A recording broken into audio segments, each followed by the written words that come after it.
Any other clarifying things that we need to kind of go over before you guys fly your way to the Cursed Hills? Also, in terms of timing, like it is nighttime right now, and at the beginning of the next morning will be 2 days until the half moon, which was significant based on, you know, Right. the texts that you guys saw. Yeah. So we've got like approximately a little over 2 days before they can start the ritual, right? Mm-hmm. So that does give us a little bit of time to find. Uh, in terms of like named individuals that the cultists have, I think they've just got Verica, who is the No, also the cook is with them, right? yeah, I was to say Verica and Petrov, right? Petrov, Yep, that's the that's his cook's name. name. Yeah. I'm Yep. starting Uh, to show regret or doubt about. yeah, he seemed a little Yeah. bit apprehensive about the whole project, like he sort of didn't intend to get in this deep with them. Do we, just to clarify, do we actually know what this ritual is gonna do? Oh, right. We had Prift working on translating those texts during the carriage ride this city to try to figure out what the details of there were what two rituals we thought might be promising. Mm-hmm. Yeah. They had weird names that I don't remember off the top of my head. Um, Are you talking about Yep. like the chapters of the book? Yes. yeah, Yeah. Yeah. Yep. And so yeah, she was reading through um all of those. Oh, here, one second. Yeah. And and she didn't find a whole lot of like new info, but you guys did get like a pretty good amount of information from um like the last chapter of that book, which I have somewhere. It was like the city in the sea, I think it was. That Um, sounds familiar. and it was like all about Azdan and how he was like the Grim Reaper to end all Grim Reapers because he seeks destruction of literally everything, even like existence itself. Uh, and it talked and it told a story in the form of a lengthy poem about him ruling the final city of the uh, existing planes, and before he even consumes that location in all of his hatred and power and wickedness. um as far as you guys can tell in terms of like how the ritual is conducted, you didn't get like a whole lot. I mean, you do kind of figure that like whatever book that they're using to guide them in this ritual, they probably took with them. They might need it for the ritual. You bring the recipe with you, kind of a thing, instead of leaving it back at your house when you're going to cook at somebody else's place. Um, Seems like but the gravity of what they're trying to do is profound because Petrov showed some apprehension towards doing it. yeah, and kind of like the general theme of all the text that you read and the text of this like tome that Frift is reading through is that the idea is to get Azdan to a place of power where his influence can spread like wildfire across many planes of existence. The idea is to have him be able to influence all extra planar realms, which before he was trapped in Abaddon and couldn't do that, and now they got him up to the astral plane, and it appears that the idea is the astral plane is only the beginning of the planes that Azdan will claim dominion over. So your group, like he's kind of inferring that this group is trying to help them win the war in the astral plane, and then even after that is over, will help the old gods increase their influence elsewhere as well.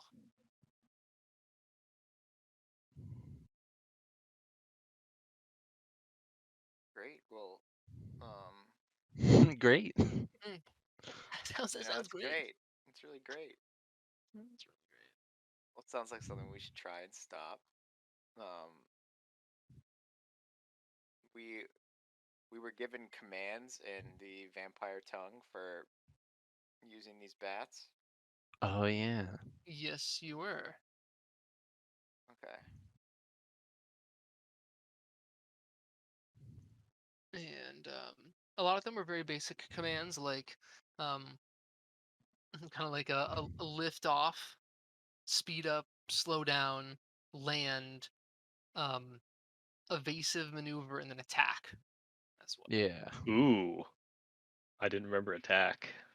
Yeah, you guys learned the word for attack. So we'll see how good your Piran is. Um, for uh, the bats who are hosting multiple individuals, let's designate like a senior in command who's going to be, giving the bat commands in Piran. I I hate to tell you this, Shigure, but I'm flying this bat. I was gonna say I knew Strike was flying our bat. Well, upon seeing that Strike is flying his bat, I will insist that I will fly my bat. Oh wait, sorry if this was already established, but do these bats have like saddles and reins, or Yes. are we just okay? Yes, they have saddles and reins. And another thing that they said is that depending on how long you guys are out, you need to feed the bats. And Mhm. they pointed in there's leather satchels that are strapped to like the harness on the back of the bat where they They pointed like this is the food they have sack. saddlebags. Yeah. Excellent. And yeah, and they told us I think it was like 2 days worth of food, and they're like, if you need to be out there longer, any animal will do. I'm gonna peek in the bag. What's in the bag? It it's another like kind of plastic like wrap, and inside it's just completely red. It looks like a sack that's like full of blood and like animal parts. Ew, I hate it. A soup of flesh and blood. Stop Uh, talking. I don't want. I'm inspecting it less now. what did you expect? Fruit. I thought maybe they're fruit bats. That's why they told us that if they need to eat and we ran out of food, we should just kill any animal for them. Yeah, you should feed them cows because everyone knows that cows are the best Cowberries. fruit, on the planet. Don't question me. I'm not a biologist. The Strike did not study nature. He doesn't know whether or not cows are fruit. Nature? How dare you implicate that I would study nature? Wait, you mean if that guy was Silas or whatever, the one we killed, uh, didn't blow up our cow, we would have extra food for these bats? Oh my god, the value we lost. Yeah. The value we Oh lost. boy.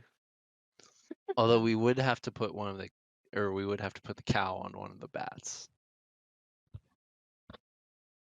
And that's extra weight. This gets into the fuel weight versus energy Oh my god. problem. We need to find like a denser cow to make it efficient. Oh my god. Denser cow? If it's like a Wagyu beef cow that's Oh been my Yeah. god. properly raised and only grass fed. Yeah.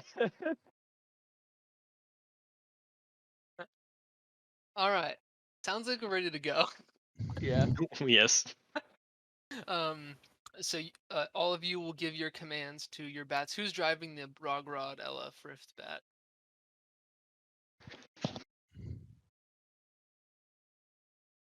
Uh, I'll vote for Neil. Seems like a bad vote, Brogrod. It's muted. I mean, Frift might have probably been the one who wanted to drive it. All right, each one of you will have one side of the reins, but which one of you is shouting to the back, to the bat? I will, just because Rob's not here. Yeah, that So. makes sense. Okay. Okay. All right. Well, the bats will take off with no hesitation. All of your guys, words for fly appear to land well with each of your bats.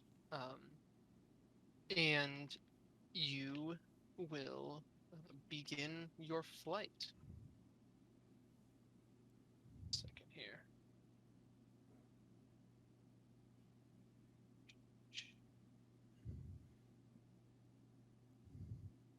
And if we look at this map, I'm just going to the map myself real quick. So the cursed, the vampires said that they saw the cultists go into the cursed hills, which is north of Grimshaw. So you guys will take off and get to pretty good cruising altitude.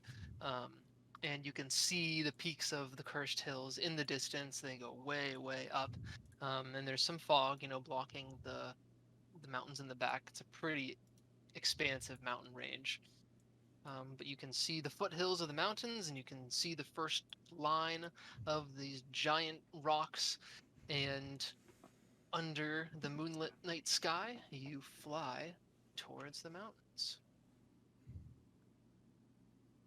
And as you guys are flying, um, you'll be on the lookout, for any basically signs of like light on, the edges of the mountains. But is there anything else that you guys are like specifically looking for as you're kind of like surveying the area in these giant bats? Anything like Light, specific that like you're light, this- smoke, okay? dark, Uh, energy. So we're heading north from Grimshaw into the Cursed Hill. Mhm. Is this sort of like the direction that like big skull cave that uh shoot, what's the Borif? guy's name? But yeah, Borif, that we rescued Yeah, Borif from. yep, it's exactly where I, that I is. mean, if it's literally exactly where that is, when we're flying over the Skull Cave, I would like to just sort of look down at the Skull Cave to see if it still looks blocked off. Okay. Why is this working? What? Sorry, I'm like trying to draw a thing and it's just not going. Okay, finally. I'm trying to get you guys on this map.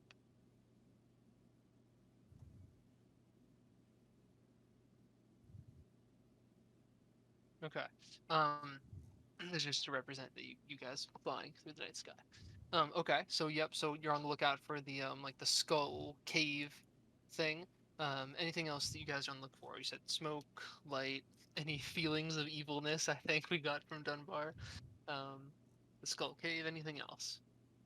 I mean, we're definitely also looking for other bats, right? Because that's how the Grimshaw people ahead of us were following them.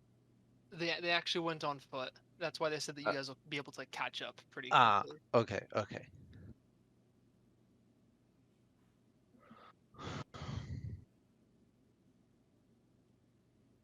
Sound good? Yep, so far so good. Okay, all right. So you guys will fly through the hills, and as you recall, the skull cave area is actually like pretty low, like at a pretty like low point in the hills, and not too deep into the mountains. So it's actually pretty easy to just kind of like hit that first as you um, fly over the rest of the range. And as you're flying over, you can see just like some, you don't see a whole lot of light coming from there, but like you definitely see some kind of movement down near the cave, and you can see like the skull head as well, which looks intact, but again there's like a little light right now, so it's just like the stars and the moon that are illuminating it, and you're flying kind of high. Do you guys want to try to come down in elevation and get a little bit closer to get a better look, which obviously will make you all more exposed as well, which is why I ask before you do so? Or do you want to like land outside the thing and go on foot? Or do you just want to kind of keep going? Because again, you don't see any like light sources like torches or anything. You just kind of can see some motion. You can't tell if it's like humanoids or if it's just some like animals running around. Not sure. It's too dark.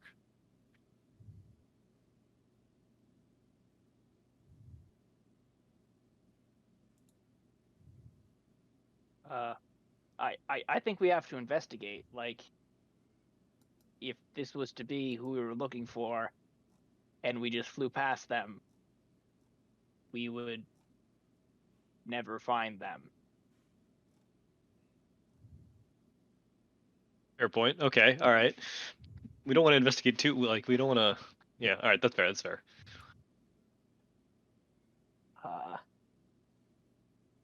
So maybe one of us could. Do we have a command for like swoop down?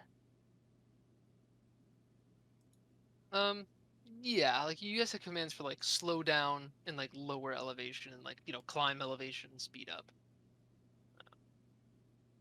So you can tell the bat to like slow down and lower elevation, and you can try to like point at an area, but you don't really have like a command that's like specific enough for like stealthily observe this area, you know?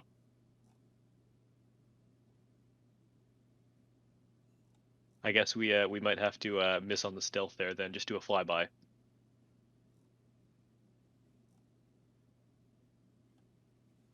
Yeah, I mean that's one thing that you guys could definitely do, just like kind of like continue at your current pace and just fly a little bit lower, like quickly over the area and Yeah. just see what you see. Yeah, I propose that. Let's do a flyby. Yeah, I like that. Okay, is it going to be just one bat doing the flyby, or are you all going to be doing this in unison, all four bats together? I think we should just send one down. Be a little bit stealthy. Agreed. Yeah, I'd agree with that. Fastest bat should go, so I'll go. Okay. All right. Strike and Shigure will continue at their current velocity, but swoop down closer to the skull cave and just kind of fly over it.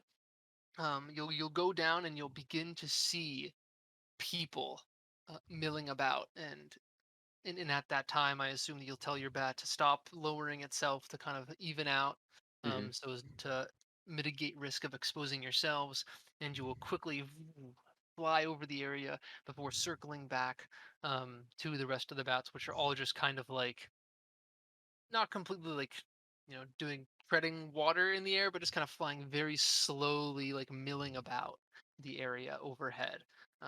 And if we look north of where you guys are now, I will show you what Shigure and Strike saw.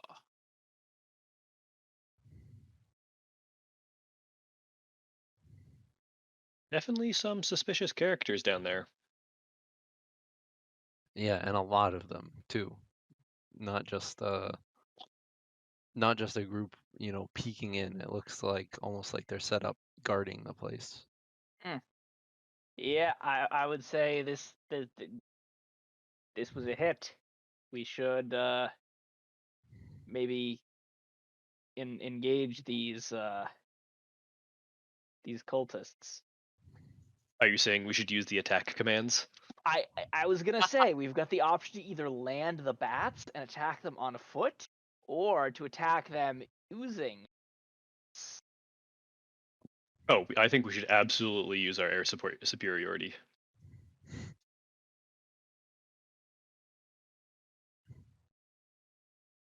Yeah, I'm feeling it. I'm feeling it.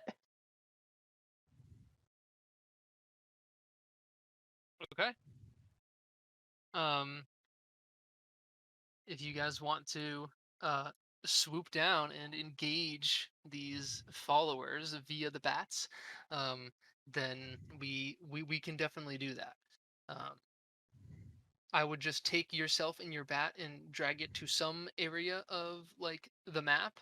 Um, you guys have a lot of movement on these bats. Like we'll just literally call it like infinite, just because it doesn't matter.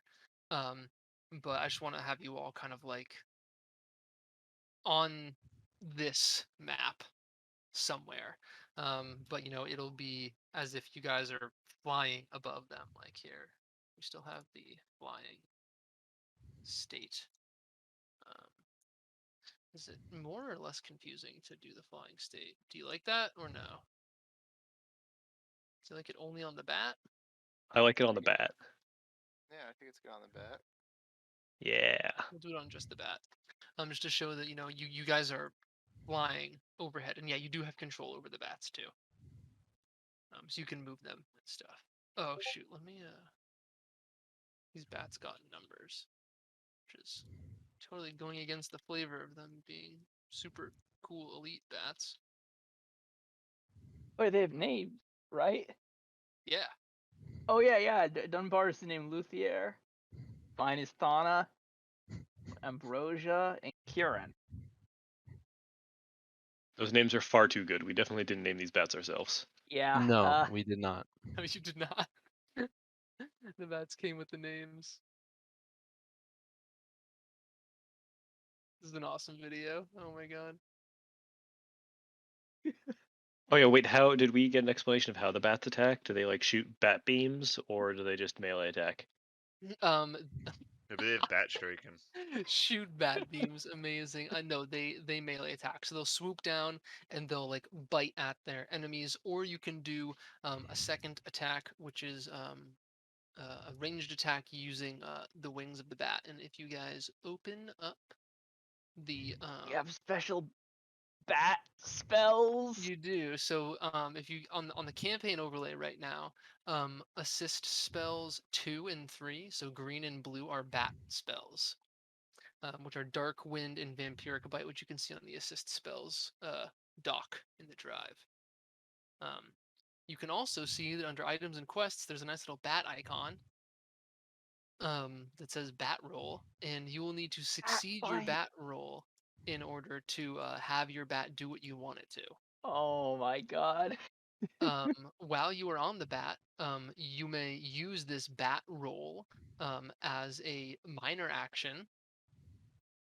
But if you do not have, if you have melee attacks, you may also attempt to make a melee attack as you swoop down and hit an enemy.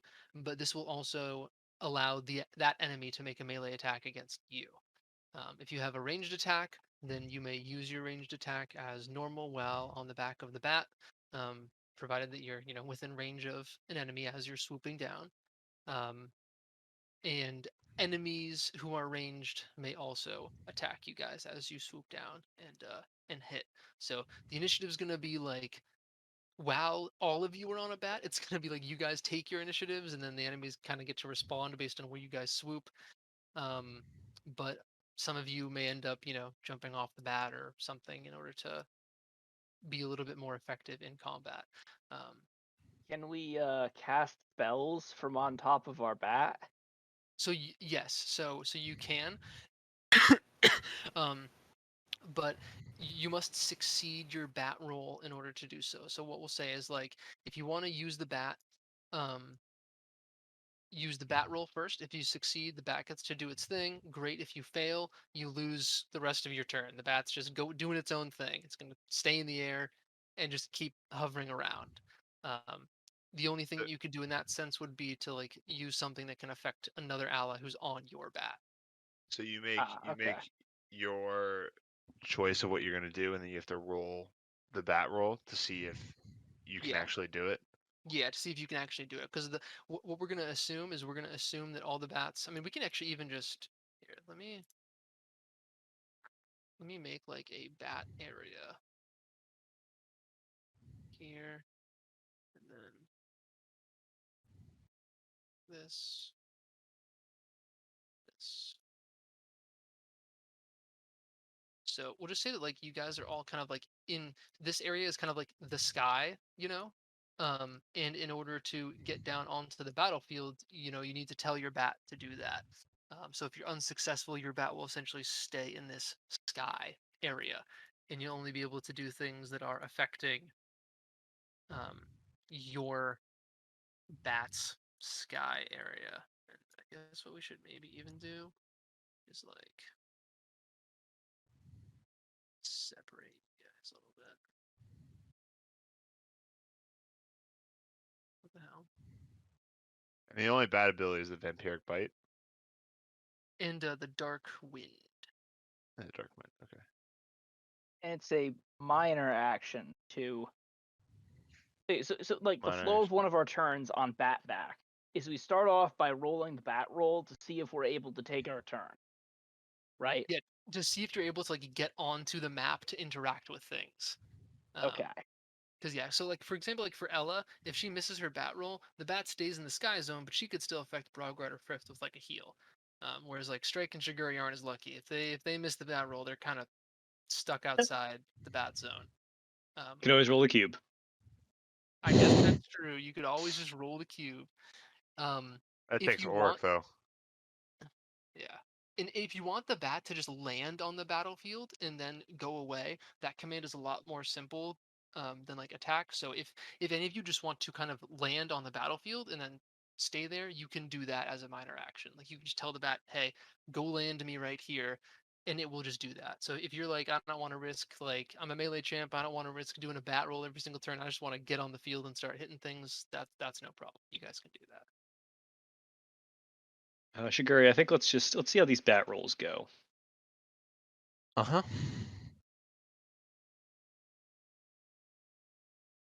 I will I'll tell you guys the percentage. It's a 50% chance to hit on a bat roll.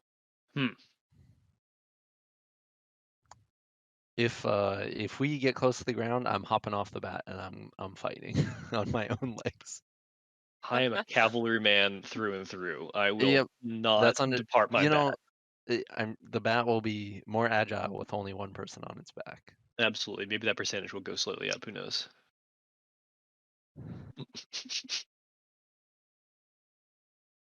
All right. Let's get you guys into the initiative. If a bat rider receives offensive buffs, can they be consumed with bat attacks?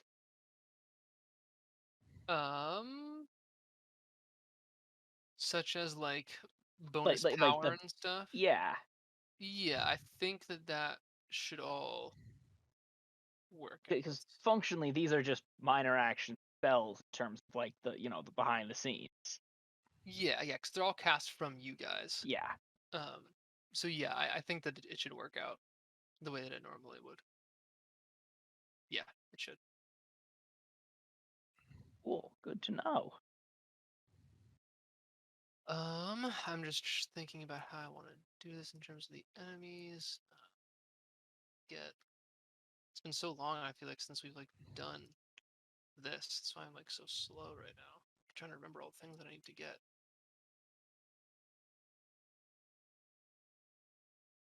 You know what? Screw it. Let's just put the enemies in here. Add to initiative.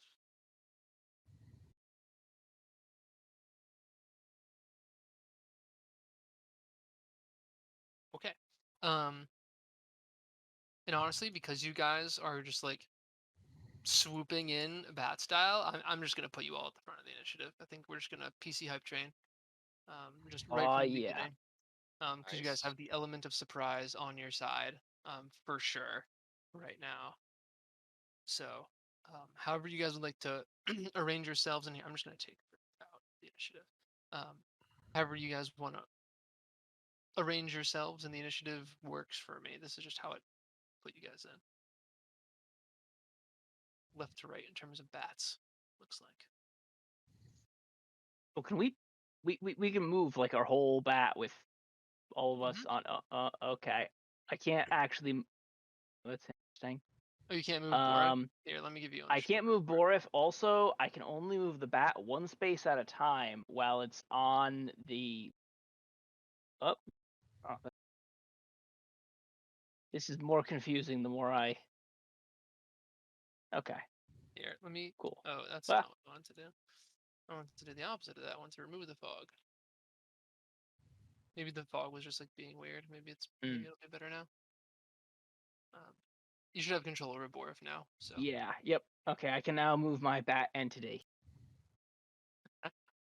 all right. So yeah, all of you kind of like get closer down to the ground as you prepare your bat strikes, and you can see that some of the individuals on top of these cliffs appear to notice you guys coming. They look towards the sky, and one of them shouts something a little too far away to understand, and the rest of them kind of like orient themselves towards the direction of the sky, but you're all kind of coming in from different angles and just catching these followers by surprise.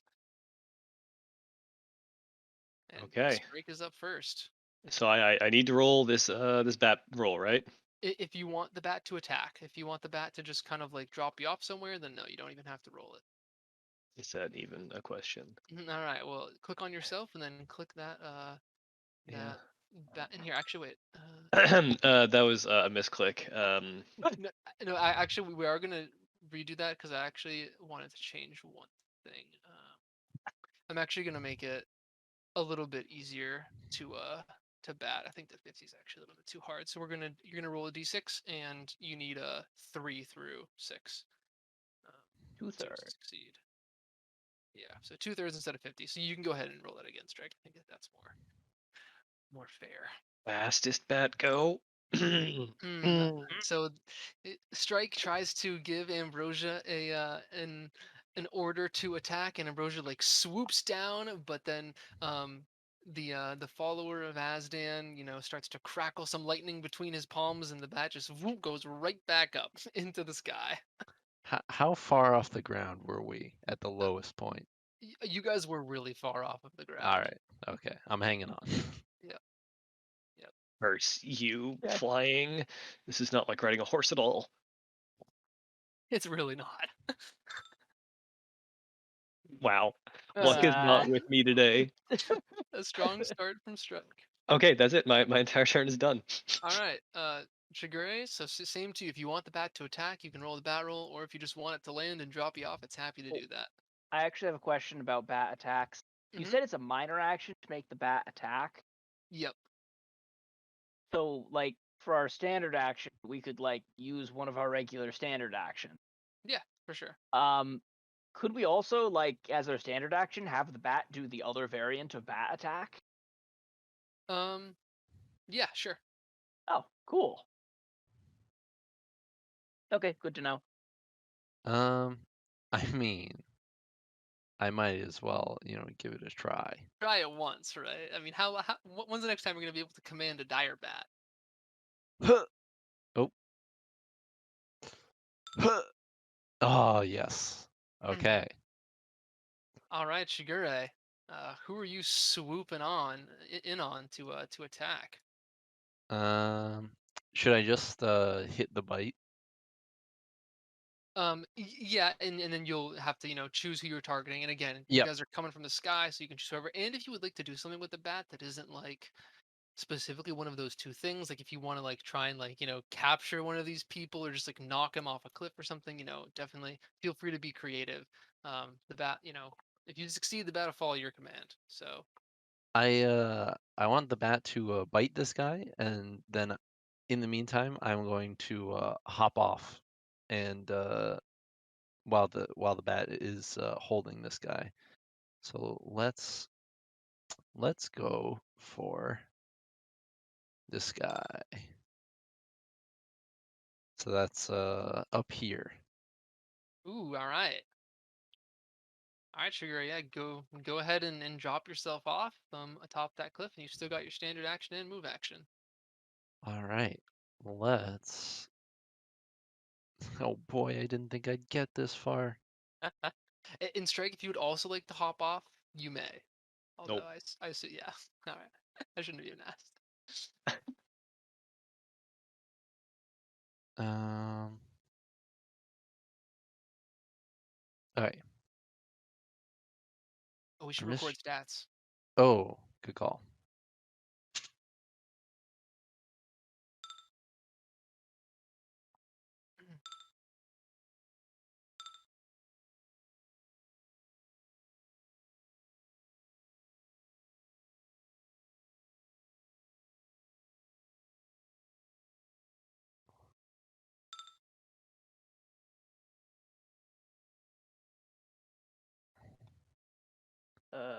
Courts. Okay, cool. I had to double check something.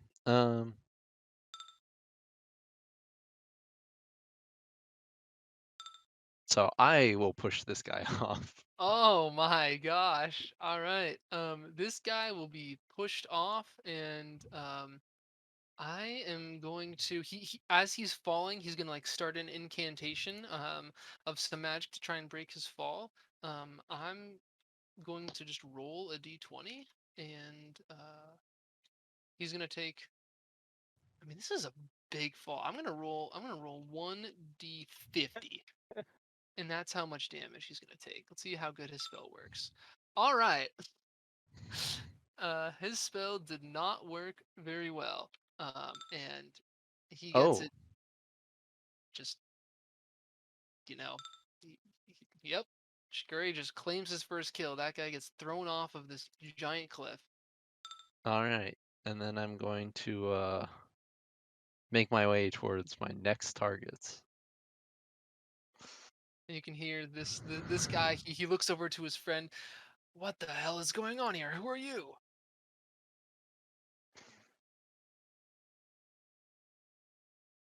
I want to quip, but I'm too busy running. Yeah. And he's just gonna like shout over the whole area like, "We're under attack!"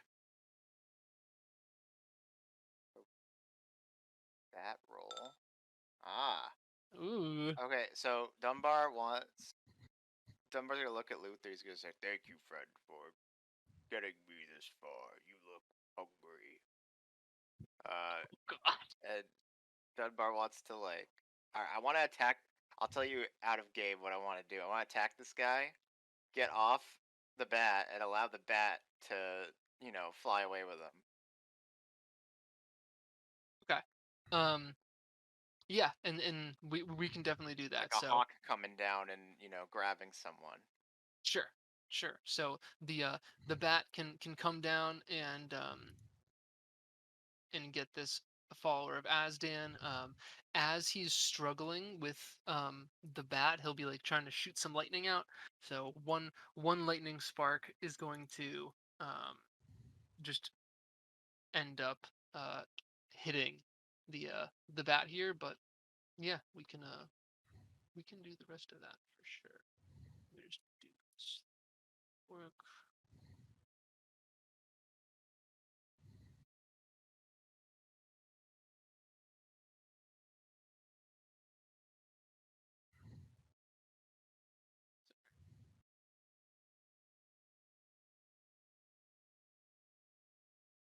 And actually, just to make things simpler, actually, we'll say that one lightning bolt kind of like goes astray and is gonna hit Dunbar. So Dunbar can Fine, he's kind of struggling. swap places with this guy. Yeah. He'll get one spark off as he's frantically trying to like get this bat off of him, and he's like still casting the lightning as the bat's carrying him away. But Luther will take him away and fly back up into the sky and keep patrolling around in the sky. So that's my standard and minor. Nope, that can just be your minor. Oh, okay, cool. I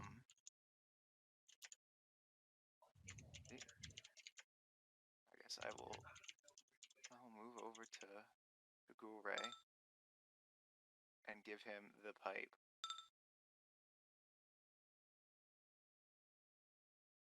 It should heighten your senses.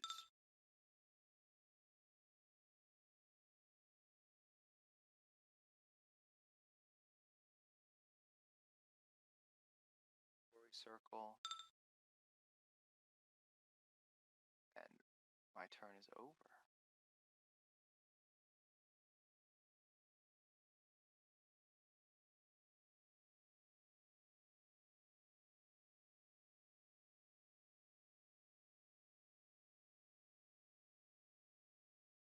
We need some. Jeff, you got some like Bloodborne music? I feel like that would be good for this particular Oh, fight. let me see.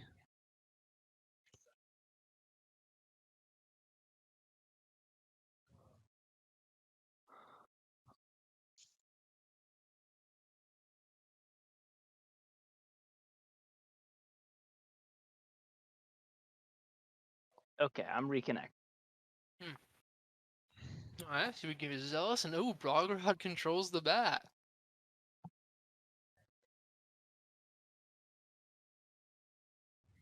And Brogrod, you're ranged, so you can also attack from the bat. You don't even have to get off.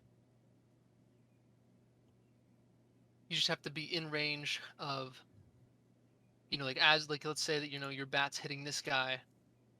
We'd say that the bat, was like here, so then you'd have to be in range of one of your targets with your ranged spell, if that makes sense. Like at the point of bat contact, you can standard action. You'd have to be in range of somebody. Ah, okay. All right. Well, I wanted. So can I do a bat attack and a standard attack? Yeah. Okay. All right. I'm wanting to. Kind of want to. I want to scoop up this guy Mm-hmm. in the. In the bat's talons, and then while we're holding him, I want to shoot him, and then drop him off down here. All right. Sounds good. So the bat will clutch him with his claws, and again he'll get like one spark off against Brogrod. And Brogrod may also shoot him. All right.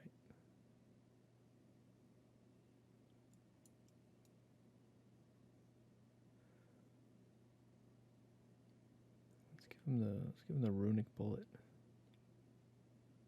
Oh, I should reroll my rune first. Ooh. Wind, okay. Alright. There's a runic bullet on this guy. Oh, thank you for the soundtrack. Appreciate that. We need some good music here. Oh, big damage. They said you want to like drop him off here. Yeah. All right. We'll do the classic thing that we've been doing for fall, which used to be crippled, but I think now what we're doing is I'll let you choose, Dan. Do you want him to be vulnerable or harmless? So do you want him to deal 50% less damage next time he attacks, or take 50% more damage next time he gets dealt damage? Deal less. Deal less damage. Okay. I guess maybe next time we can have him fall first, and then you could have shot him with combos. But I wasn't really thinking about that. Well, in my head, it's he's I'm up close and personal, so it's like I want to shoot first. Right. Yeah. In terms Probably. of lore. Yeah. Okay. So. Okay. All right. I'm a little rusty. I'm dusting off the rust. I should have given you like advantage on that, like attack at least something, since he was like so close and like grappled kind of. So.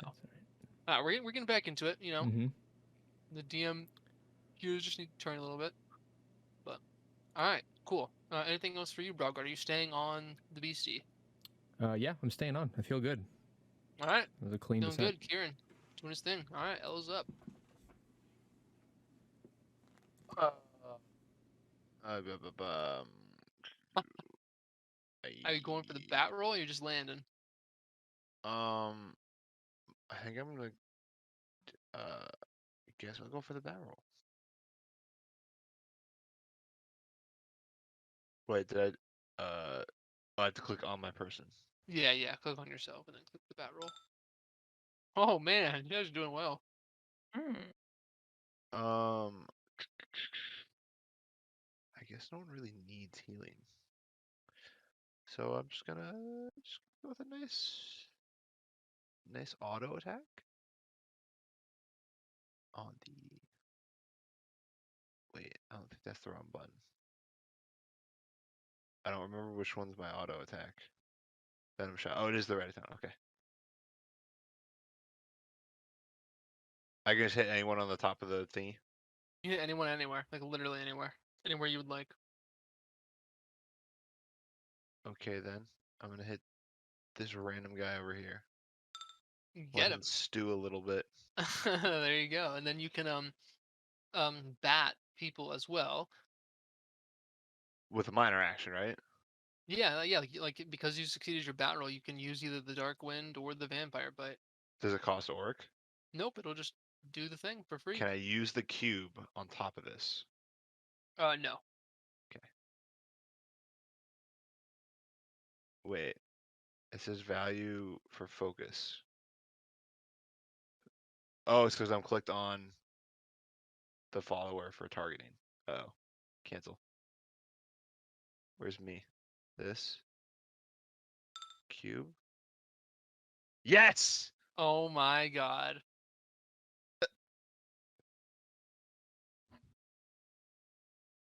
Let's go.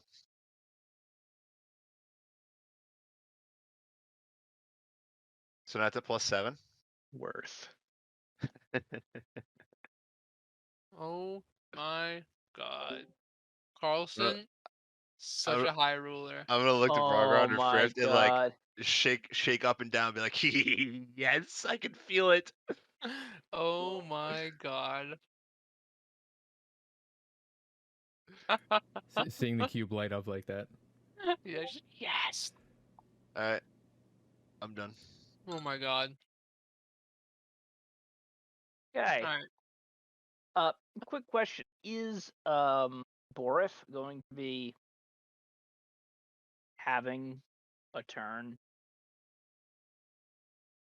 Yes. Okay, cool. Good to know. I will begin by making a bat. Here we go. I will pull on the reins and shout, Fauna, dive!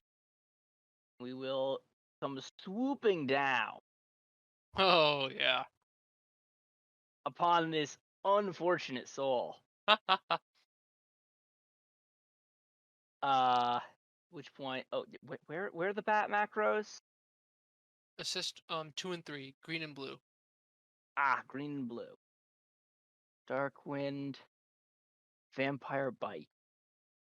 Start off with a Vampire Bite on the nearest target.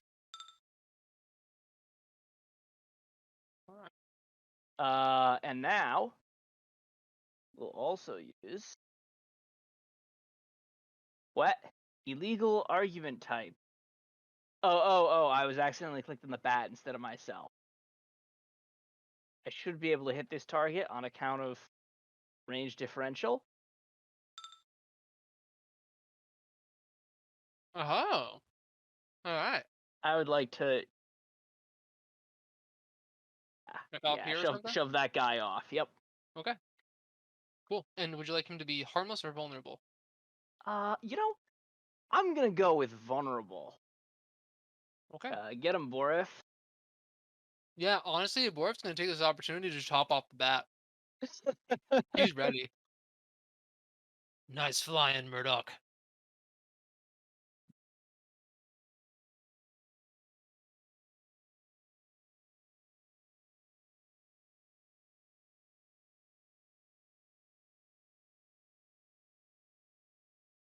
Alright, is Murdoch going to return to the skies, or is he also hopping off?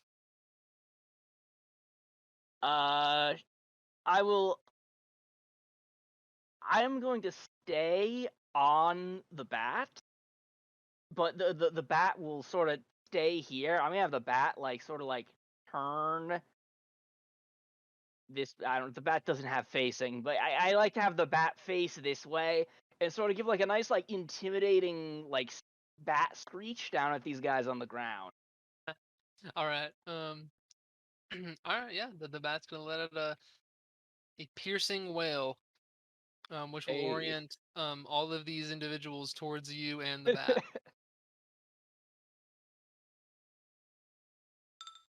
All right. Borif's up. He's gonna draw his katana, and he's gonna wind walk right over to this guy. Got him good. Flash right through him, and then he'll move 30, over to this man. Ooh. Never thought that I'd have to come back to this place. It brings up a lot of bad memories. But at least this time, I'm fighting for the right side.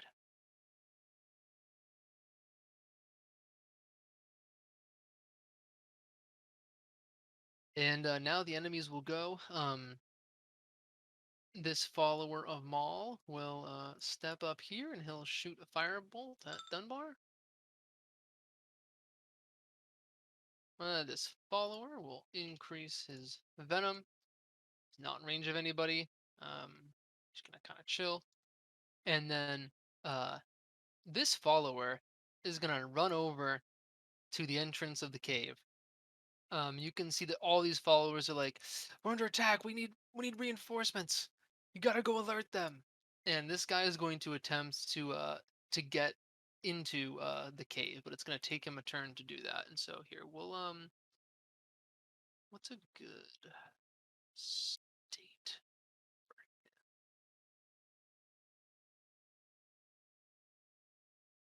Oh, oh, that's not right. We'll do that. That means that he's attempting to like leave the encounter essentially. Oh no.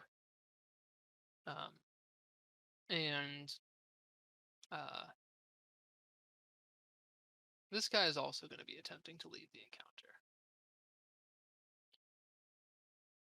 Uh-oh. This guy will come up here. He'll firebolt Dunbar and will provoke an AOO. Dunbar, you can have an attack of opportunity against this guy. Oh, that's right. Dunbar is actually ranged. Bonk 'em. My stick is a log stick. Long. Oh my. Dunbar, calm down. 18 damage? I don't know how Big stick. that must be a max roll for me. That's gotta be like a Yeah. max roll. What your power is 7, so it's almost a max roll. You rolled 11 on your 2d6. Oh jeez. Wow, it's pretty good. This follower, these guys are all like because it's just you guys are attacking them from the skies. They're really not in range. This guy will kind of come over here, and this guy will kind of come over here. But that's about all that followers can really do at this point. They're just gonna be kind of like running around, and this guy and this guy are just like looking towards the air, like where'd the rest of them go? I swear there was at least 6 of those things in the air. Uh, and the only other guy who's really in range is gonna be this guy. This guy. So we'll get a spark over on Borif here. Wow. And we'll get a halberd over on Borif here. Oh, Borif's just like parrying all these attacks. Just ching, ching, ching. He just cannot be stopped. Oh, I need to delete this guy. And we're back up with Strike. One second. No worries.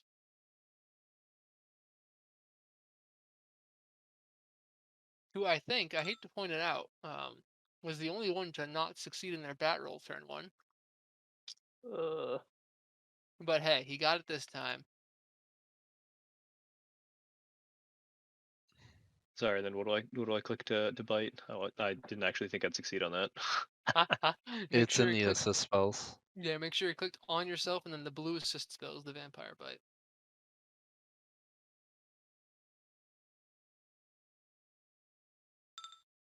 Oh, definitely worth. You can also auto attack him if you would like. Or you can hop off Yep. the bat and do so. Alright? And he will get to attack you back since you're kind of like Yep. engaging him in melee with the bat. Oh, we didn't put a bounty down.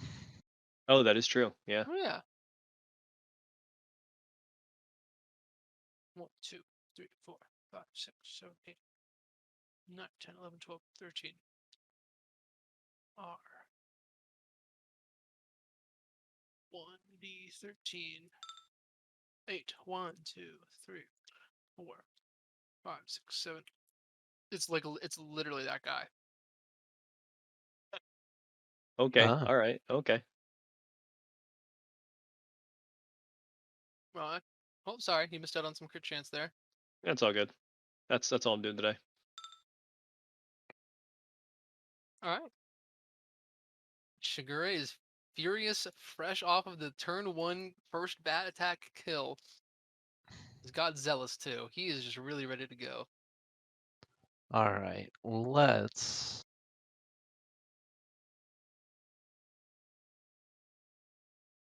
Oh my god, I feel like I've got a big play cooked up here. Oh, let's go, baby. Oh god, this again?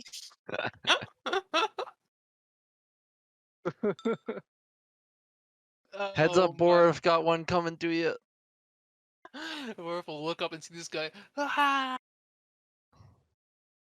Plummet off. Wilhelm scream. And then he's got such little health, not just. It's going to kill him. The fall is going to kill him.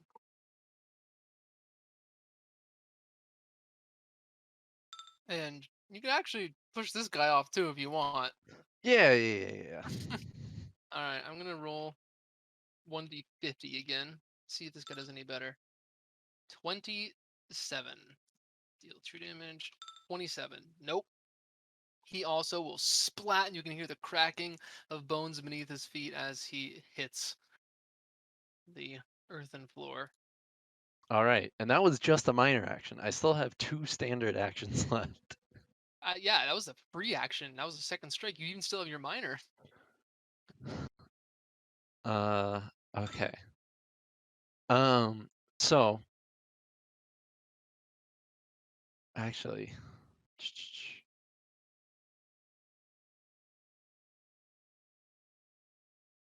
all right. I would like to use the sledge. Ooh. And to land down here. Oh, baby. This is Mm. actually such a sick play. All right. Yep. Okay, because I know it's like it allows you to move 20 feet, and so like I can get like to the edge with 20 feet. I can get to like here, and then Yeah. drop. Yep. That All is right. totally cool.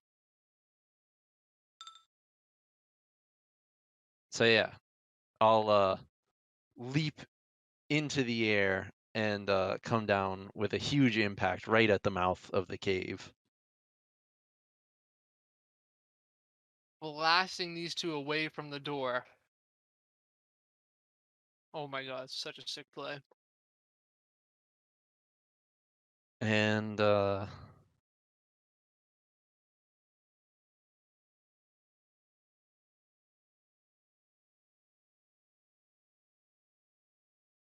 then let's do. Oh, that guy's a little bit far. So let's do it like this. So I'm gonna slide in here, and then I'll use my zealous to Oh my. Oh, Shigure is look, he popping just off right now. Okay, Oh my my bat doesn't god. need to land. Hell Shiguri yeah. will do all the fighting for me. Yeah. So yeah, I'll knock the guys away from the door, run into the thick of it, cut another one down. And yeah, I still don't have any quips. I'm just in the zone. Oh my. You could tell that these two followers who were initially trying to like get in here to, presumably warn their friends are just like absolutely terrified at Shigure right now, seeing him jump off of this cliff and then one shot one of their friends. They look like they're about to run for the hills. They don't have to get far. Dunbar is now all alone on top of Go the on mountain. though. Wait, can I do Um, something similar? So I can move 30 feet, and then you said it's 20 off the cliff. I guess I don't know how yeah, the you verticality works here. yeah, I mean, you may also sledge off the cliff. You can also, if you would like, try to attempt to call your bat back if you if you want to get back on the bat. Okay. But or you could just sledge down. I'm gonna sledge. So. Oh. Yeah. Move 20 feet. Yeah, I mean you can just land basically anywhere at the edge of this cliff. Is fine. Okay. Do you want to And push either of these two? Uh. Should. Hmm? Do I have the option to not push them? Yeah. I mean, any kind of push, we can just assume it's up to X feet. Okay. I'll push the follower of Rajuk 5. Actually, I guess I'll push the follower of Rajuk into the follower of Orcus. Bam. Want her to end like here or something like that? Sure. And then I will let's see. It'll knock this guy on his feet. Getting a guy just absolutely smashed into him. Do you want him to be harmless or vulnerable? Vulnerable. All right. This guy would just get knocked down to the ground after the follower of Raju gets slammed into him.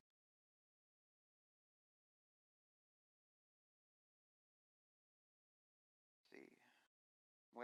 I'm gonna drink some tea. Right. Ooh. And then I will gain a story stack. Anybody wants that sweet auric? It's right there. Oh yeah. And I am good. All right. Brogrod. Oh, Brogrod, did you want to reroll your rune again or no? He did.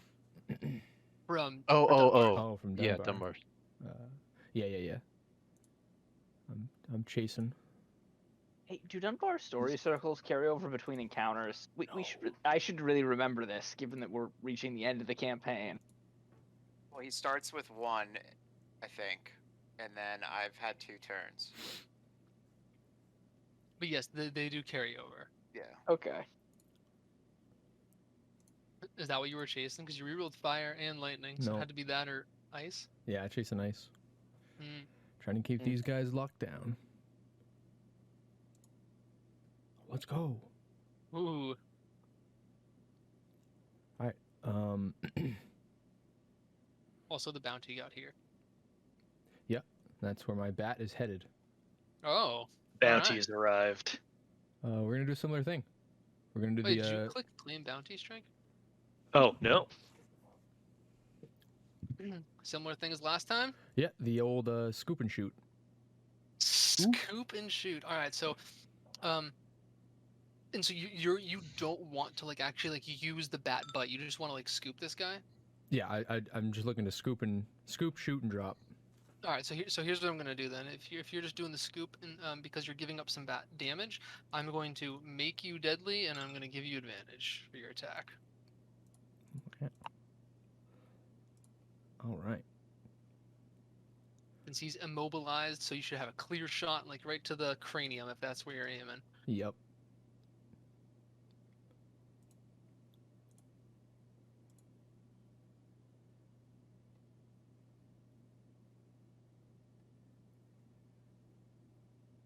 Wow. It's no damage. Yeah, I mean it's supposed to hit 2 guys. You might be the same just using your basic attack, to be honest. Oh yeah, I should have been. I think your basic attack might do more single target damage.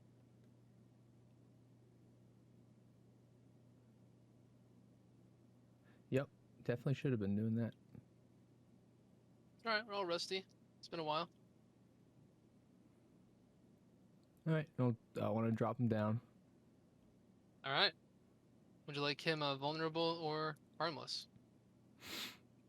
Let's make him vulnerable. Yeah. All right. Cool. and he also, as he drops to the ground, Jesus Christ, let go of me, let go of me. He's screaming, and then he smashes down to the ground. Oh God, what is happening? That roll. Wow, you guys are hitting like crazy. Oh.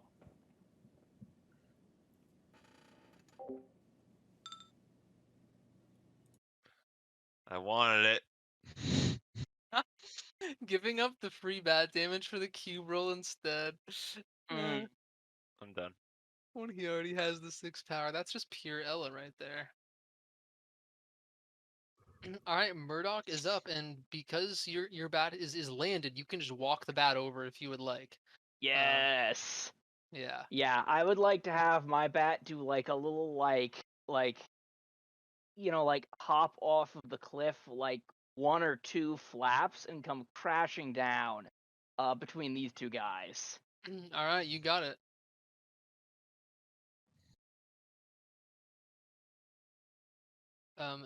You'll still have to do a bat roll if you want to attack, but the movement is you can command it to move, no problem. Okay. Let's do this. Bat roll for bat roll. Yeah. Okay. And I would like to have the bat sort of do its wing attack to like smash these two guys together like right here. Just like grab them each with its like bat wing claw hand thingies and just smack them together. Alright.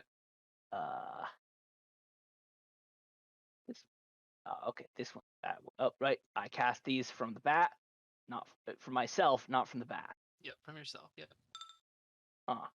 That was not my highest roll I've ever had. Mm. And I will also have the bat bite.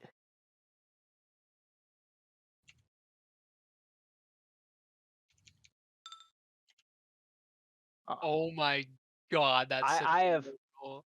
I have rolled exceptionally badly here. I guess I should probably from Shigure is stealing all your rolls. Yeah. Well, that is my turn, I guess. How is that roll even possible? I have never taken any power. Full utility. You should have some But from I should have. Let's see, how much power do I have? I have 6 power, right? Oh yeah, this bite is not doing enough damage that it should. Yeah. Wait, because it's a D6 plus 100% power, so it should be like mineral 7, right? I just changed. It was like literally just not Was it just programmed right. not using my power? No, it was just like just not programmed right. Oh, Just at all. okay. It was I'd like some 1d6. damage back on my previous bite. I mean, it should have done more. Yeah, everybody who's bitten so far, it should have done more, for sure, like a lot more. But I'll okay, test that on my next bite. we'll just give this guy like a nice like I don't know 5 true damage. It's just yeah, because that one was exceptionally low. So Well, okay. that is my turn. I love how Murdoch's like just using the bat too. Yeah, I'm It's awesome. I'm fine using the bat. He's full bat. When does Strike get to make fun of him for being a cavalryman now? You All see, right, the key is if I cavalry better than Strike in this fight. Yeah, that's no good. That's no good. Borif's just gonna get right in the thick of it and katana this guy. Oh my god. Similar to Shigure, Borif is really out for blood this fight. You all have been blinded by the old gods. Submit now and we will let you live with your lives. Escape with your lives. This is not the right path to be going down.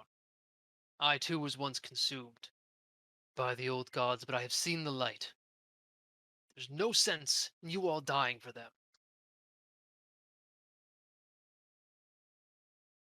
This follower of Azdan will not seem to heed his warnings. He will cast a lightning bolt onto Dunbar and Shigure.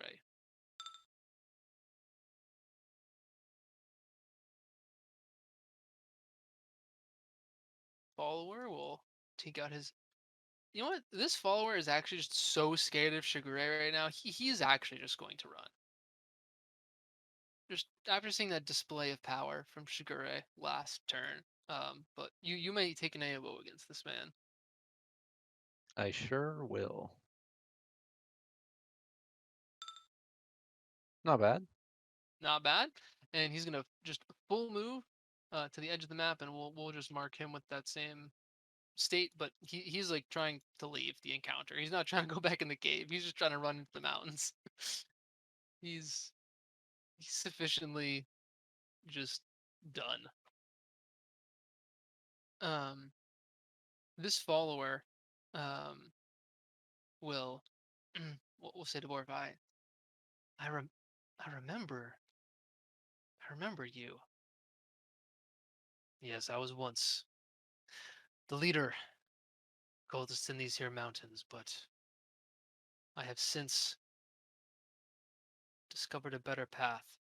The path that will be victorious, that of the angels. You too, sister, can join me. Just lay down your arms.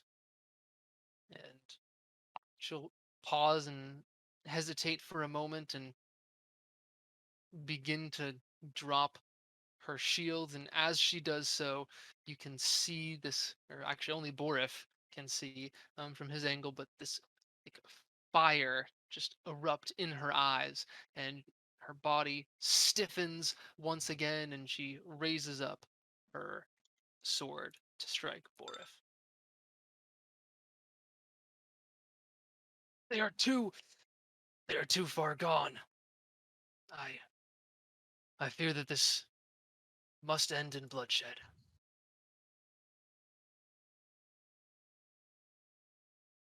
This guy will get an extra poison. And he's also just going to try and leave. He's done with getting hit from the skies. So he's also on that plan. This follower is going to yell out to her two comrades here, "Cowards! We must believe the old gods have enough strength to bring down anything, even these, whoever these warriors may be." She'll strike Shigure for 7 damage. These guys are going to hit the bat that Murdoch is on. What in the world? Second here. Some bat problems going on.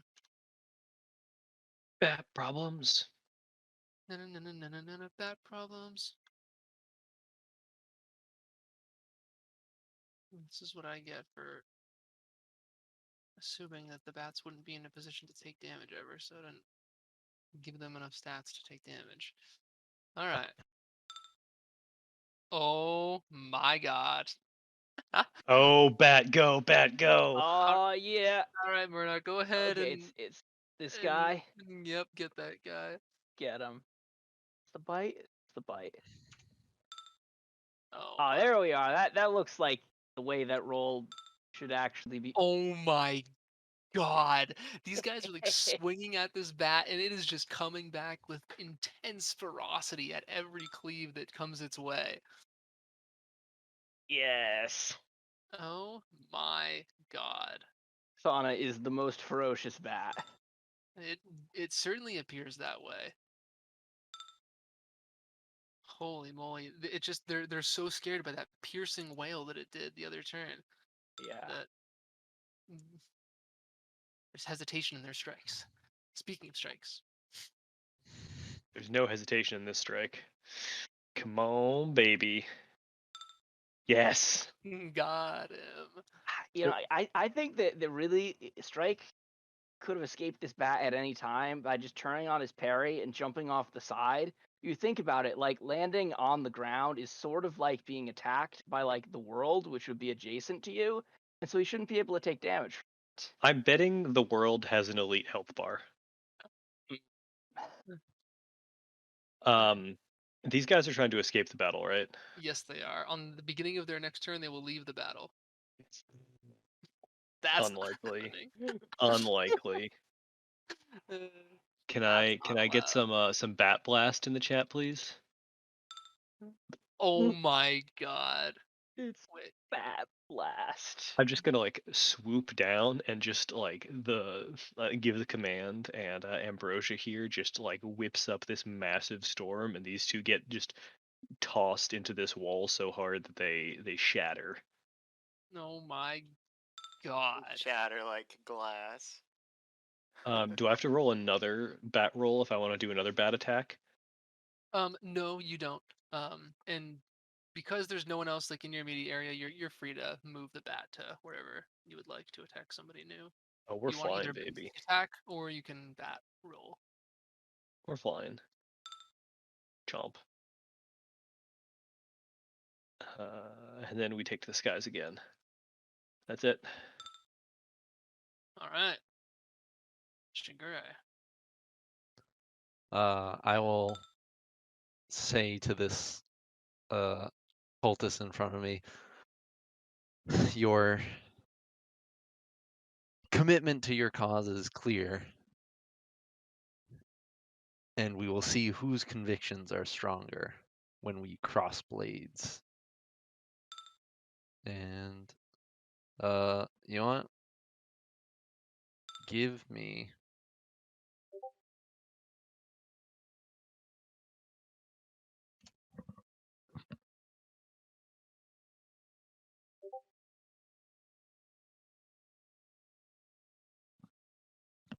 sorry, 1 second.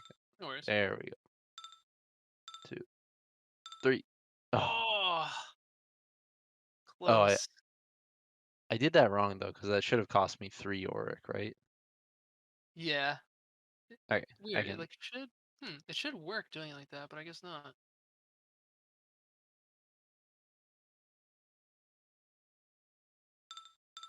There we go. Cool. And I think that's my whole turn. All right. Dunbar's up. Is this the bonk finish? Oh, never. Never. Never. To know how the guy up in the sky is doing. Oh, as you look up, Luther just has him in his clutches. He's like scrambling for his life and trying to shoot Luther with lightning. Um, but uh, yeah, Can I just like use?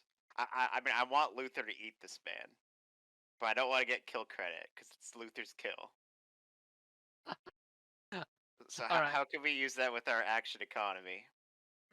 I mean, i- if you want to just like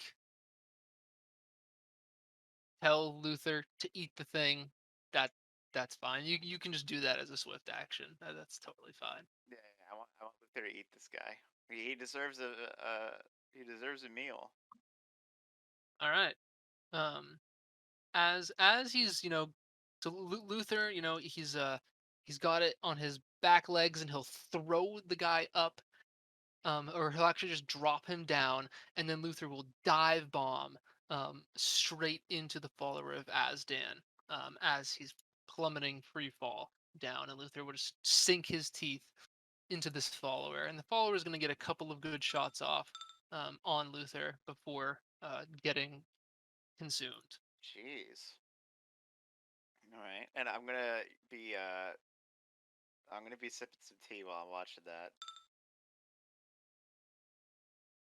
and sometimes the wild comes back and attacks man. That's justice. And I still have my minor action. Well, you know what we're gonna do. We're gonna give Shigure the pipe.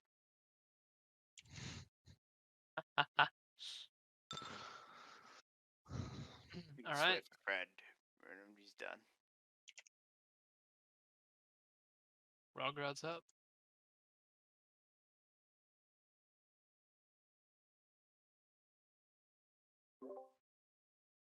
Um.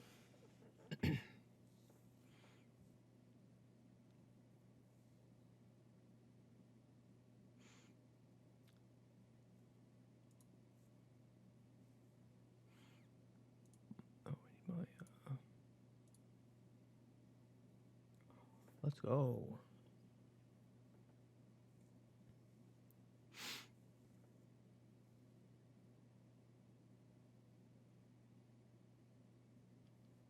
All right, so I'm gonna land the bat. Actually, All right. we're gonna go over to Borif. All right. Slam down over there.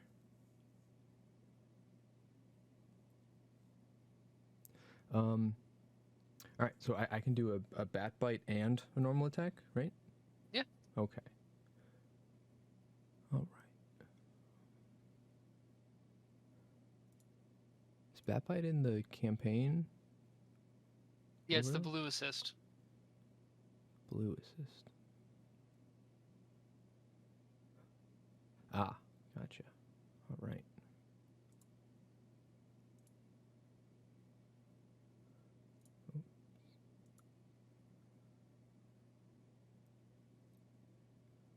I want to be clicked on myself.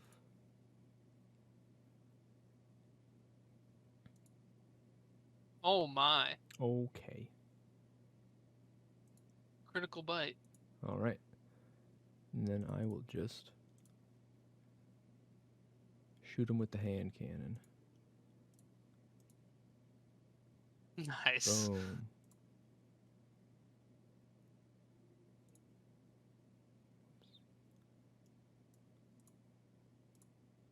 All right. And Did I you say will. the bat's like gonna stick over there, like it's landed, or is it back in the air? I'll stay on the ground. I'll let Ella decide. But yeah, I'm staying on the bat or on the ground right now. All right, you guys can drag yourself over to the area.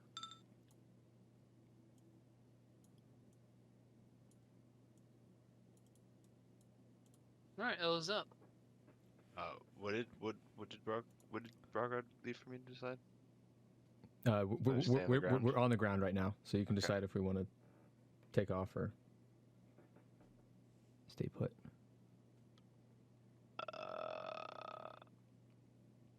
Am I in range? 25, 30? Sweet. Okay. LSC's kills. Yes, There are kills to be had. I'm a healer. Fuck!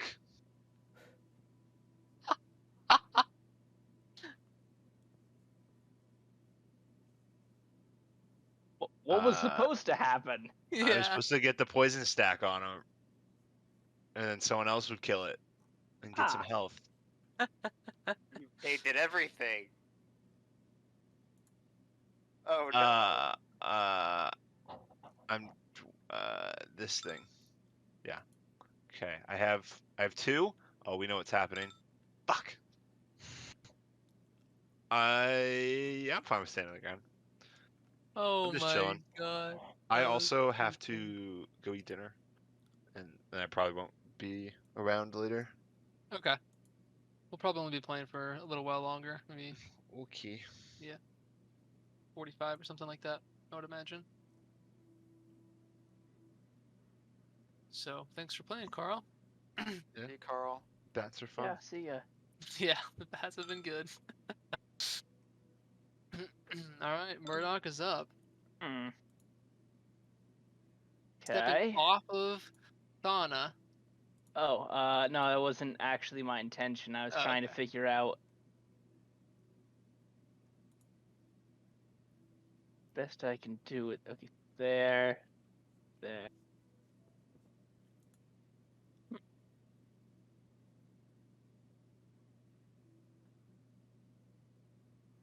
Yeah, okay, I'm gonna have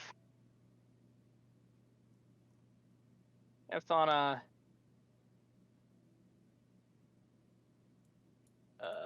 Oh, I need both me and Thana.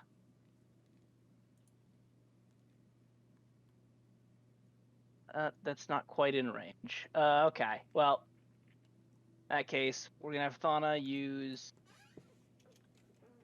bite. And this Oh wait. Oh shit! I needed to actually roll to be able to command Thana. Oops. That's fine. Ah.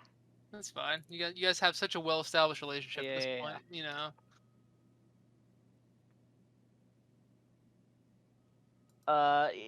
Sensing that Thana is starting to grow tired of following my orders, I will now dismount from her. Oh my god, I actually can't quite reach. Well, I'll come over here. Wait, that's an enemy? Mm-hmm. I didn't notice. I thought it was one of us. Yeah, no, there's two enemies there. Okay, well, I will dismount and go over to this guy. I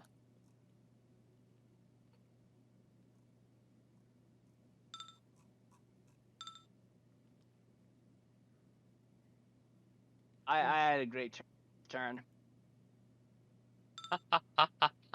Oh my god, only 3 damage.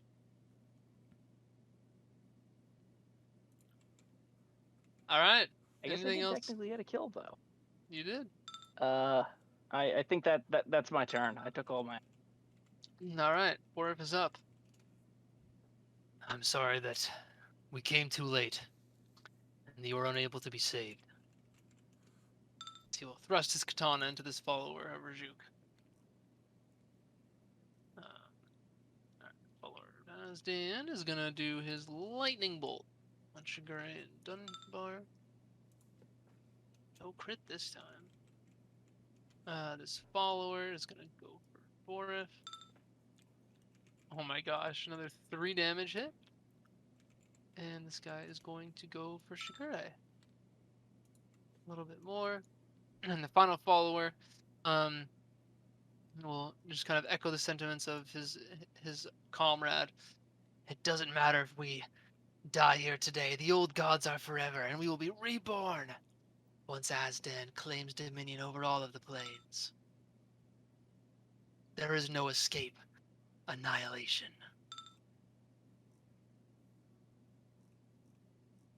I think Dana had to go grab. No, sorry, I just got back. Yep. Okay, perfect timing.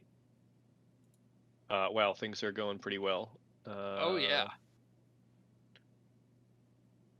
Don't worry though. I'll make them go weller. Zoom. Zoom. This thing's ranged, right? The wind, 2 yeah. targets. The wings. Yep. Oh, he's going for 50 foot another range. 2-for-1 wings. Yup. Give me dark wind. Doubled. Oh. Well, That's okay. We can still. Oh yeah, baby. Fight. I forgot to add those other kills, so that's gonna be damn. job's done. All right. We'll end here. Land next to our good buddy. All right.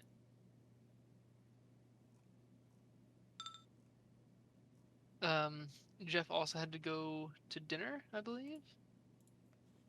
We'll just skip him for now. We'll come back to him if he's back before the initiative is over and if there are still enemies alive. All right. I'll give him some tea.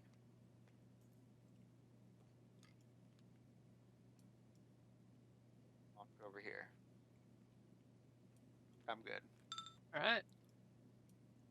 Rock. All right. Just gonna.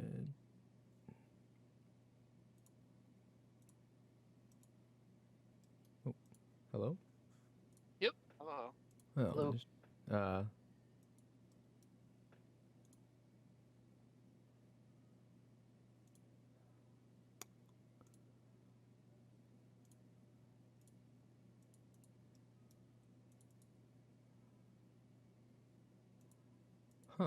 think my character overlay died. What? My overlay's not working. Ah. Sometimes you have to like close it and reopen it or something. Yeah. All right, we're just gonna hand That does him. happen to me sometimes. Oh, he's in cigar range. I'm gonna flick one at him. Oh, he wants the kills. He's got orc to spare.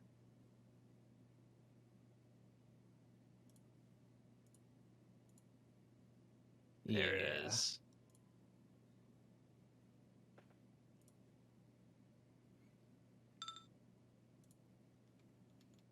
We'll just. I'll take Ella's turn to just. Oh my god, that plus That was freaking 6 fat. power from the cube. Yeah. My god. Alright. That was good.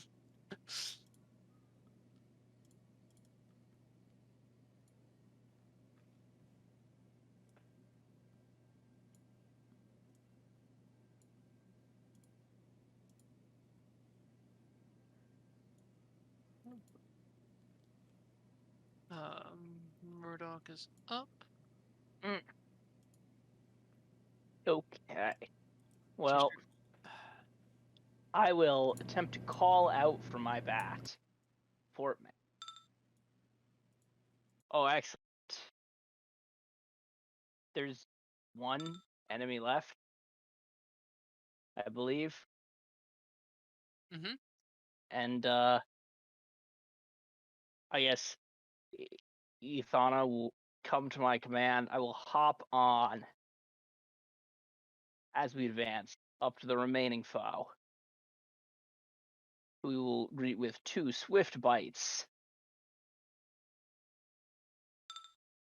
Come on. Oh. Well, that is all of my actions. Oh wait, we still have Borif. Mm-hmm. Borif is going to, after this follower has been completely punctured by these 2 vampiric bites, with gashes across his chest and on his last legs, Borif is just going to kick him to the ground and put his katana up to his neck. All right, everyone. I think it's time that we learn a little bit more about what's been going on here. Now speak, and we will let you live. What are you doing out here in the hills? The follower will remain silent.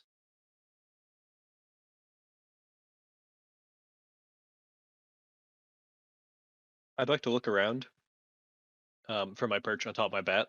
Is there any evidence of like shenanigans?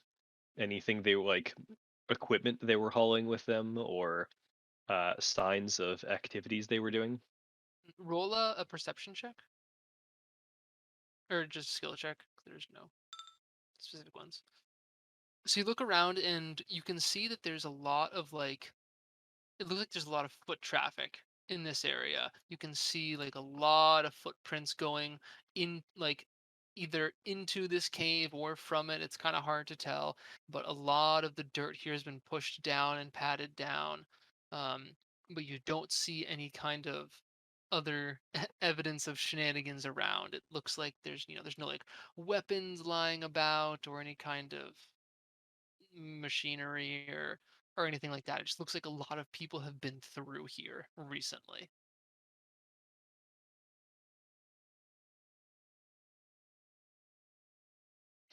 Okay.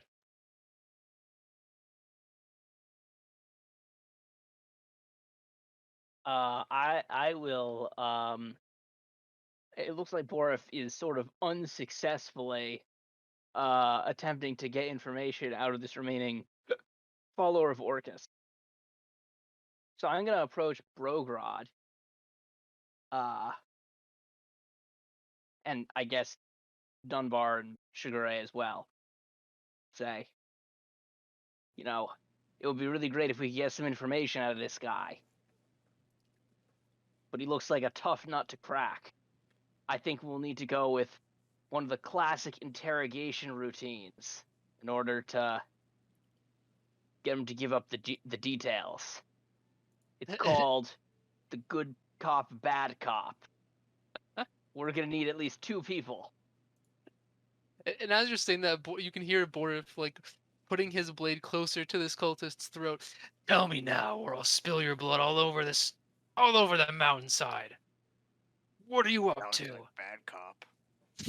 Yeah, I think he's the bad cop. It's gonna be okay. Look, we haven't killed you yet.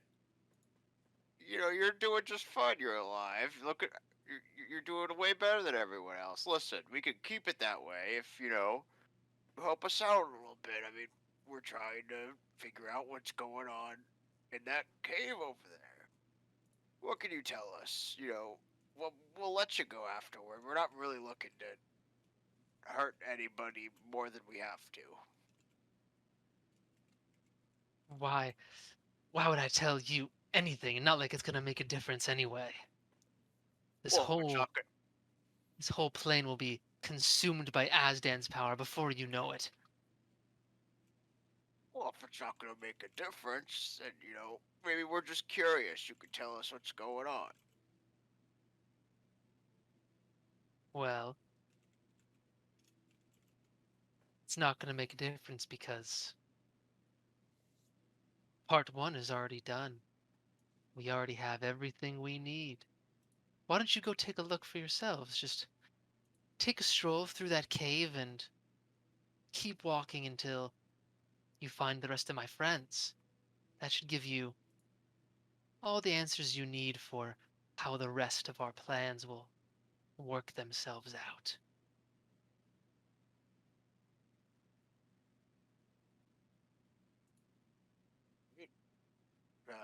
Be pretty vague still. I'm trying to work with you here on being the good cop. I mean, you Your got life friends in really the is so cave. meaningless that you will have me just cut you down here. I just do not fear death.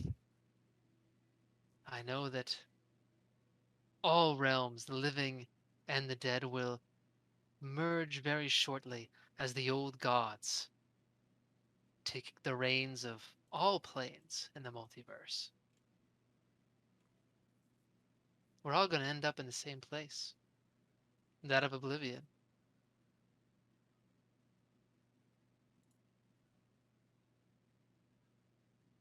This tactic works, Murdoch. If he's not afraid of anything, isn't that like how the dynamic's supposed to be? Like the guy who creates fear, and then the guy who saves him from that fear. Well, there's no fear. Like, what am I supposed to do? He Well, fears listen. it. I mean, he obviously isn't gonna crack. But you're telling us you have friends down there. We should go see for ourselves. You should. I have many friends down there, and fine. I'll tell you what. I'll tell you. Mm, what precisely do you need to know for me to just walk out of here right now? What what kind of information do you need?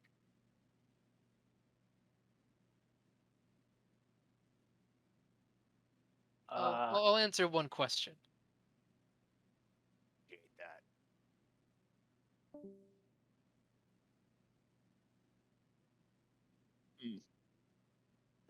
Hey, quick conference. If we got one question, I think our question should be, is Verica leading the guys down there? Because that tells us if we actually need to go into that death trap of the cave. Like, if she's down there, we know we've come to the right place. And this is it. If she's not down there, then honestly, we can probably just, like, roll a rock over the entrance to that one and keep flying. I don't want to get bogged down chasing some spin-off detachment while the real ritual happens 2 miles away. Anyone have any counter proposals? That does sound like a good one. Mm-hmm.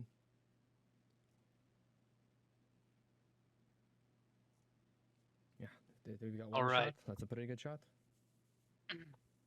Your life is so meaningless it is probably is only worth one question, so go ahead, Murdoch.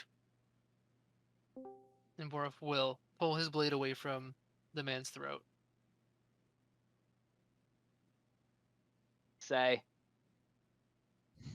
You say that some of your fellow cultists are down within that skull cave.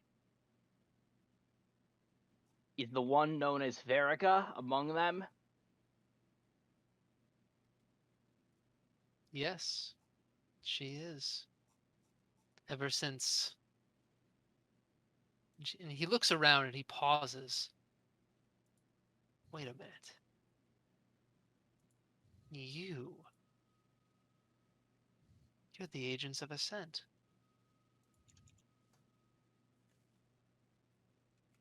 Yes, we are.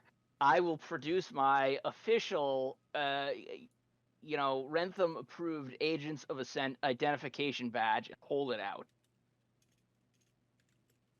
I wouldn't have guessed that you'd used beasts such as these. Assumed you were warriors from Grimshaw. But the bear is a dead giveaway. You are indeed the agents. Well, ever since you dispatched Rostar, Verica has taken up the helm. And yes, she's down there and she has guided us through the first stage of our ritual perfectly. And now she has all that she needs to complete Azdan's plan.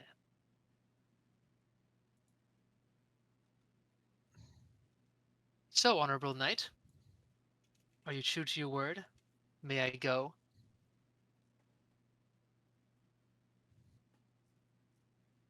I don't know if it's a good idea, Murdoch.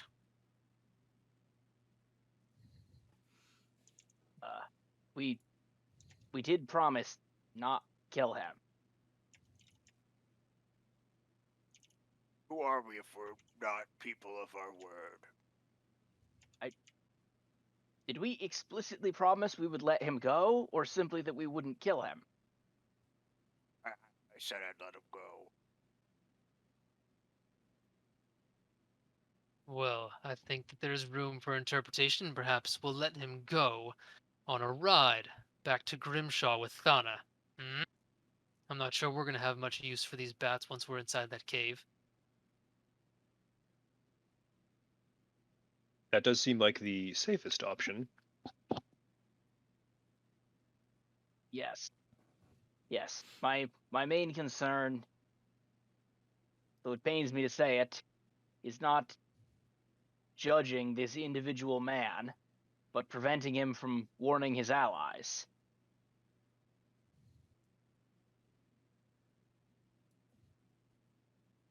If all of the cultists we need fear are truly inside that cave, then perhaps it does not truly matter what happened to him.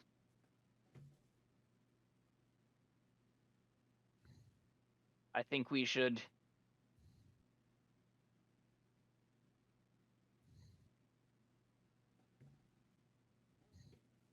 Oh. Grimshaw Rangers have arrived. Yes, as you guys are discussing, you can see two groups of individuals come out from the mountains and the trees. Hello, agents of Ascent. I apologize for our late introductions. We just weren't entirely sure who you were. Little odd to see a Rentham Knight riding one of our bats. Thought you might have stolen them or something like that. But after you produced your badge, we now understand the situation. We're the ones who have been trailing these cultists for a day now. Yes, the foul scheme that these cultists have concocted threatens all denizens of the material plane equally.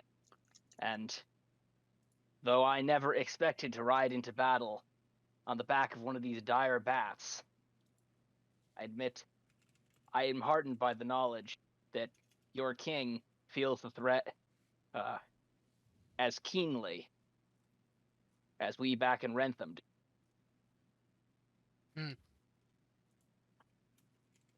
Velgoth is an interesting leader, but he does appear to have a good sense of priorities when it comes to threats to Grimshaw.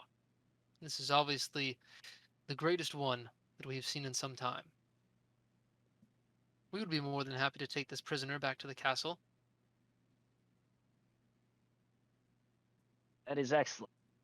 It would How- seem as though our objective lies down within that skull cave, where it seems unlikely these bats will be able to follow. Though, if it turns out that there are more loose ends to tie up, I would ideally like to have this source of transportation ready, waiting at the entrance to the cave. Would it be possible for one of your party to remain outside the cave with the bats? Um,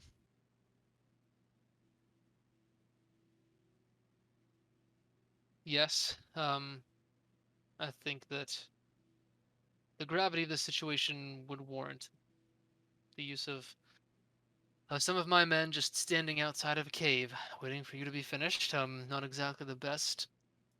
Well, under normal circumstances, not the best use of our time, but I can agree to that for now.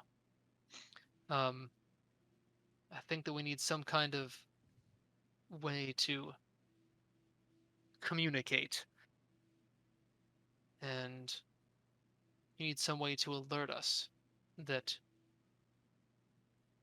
you're in danger, or that, I mean, who knows, these caves are all connected throughout the hills, and what if you pop out at some other juncture?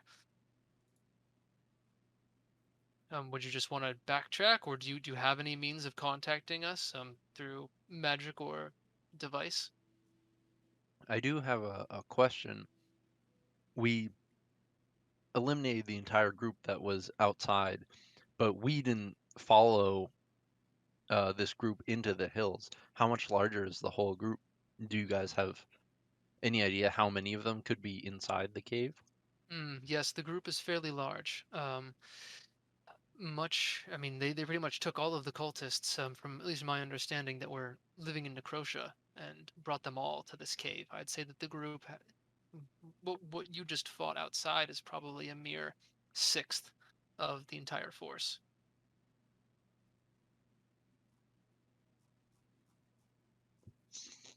There are many more followers. Um, and then with them were also, it appeared as if there were two who were leading the group, a demon-like woman and a man who was dressed in a black cloak, tattoos on his head. Think that we know of both of these.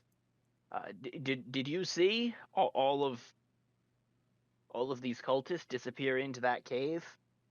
Yes, at first we thought they were just going in to perform some kind of ritual and that they would be out shortly after, but they've been in there for, well, they got to Grimshaw, they came here, and they've been in there since. It's been half a day, at least. Well, in that case, we may be able to confidently say that the ritual is occurring either within the cave itself or within an area accessed via the cave. Mm. In either case, it would seem increasingly unlikely that we will need to break off to pursue another group of these cultists after leaving the cave. So perhaps keeping the bats waiting by the entrance would be less important than I initially thought. Well, these bats do have the ability to bond with the rider. If any of you would like to do so, you would be able to give commands to the bat through telepathy, although the bonding ritual is perhaps unpleasant for a non-vampire.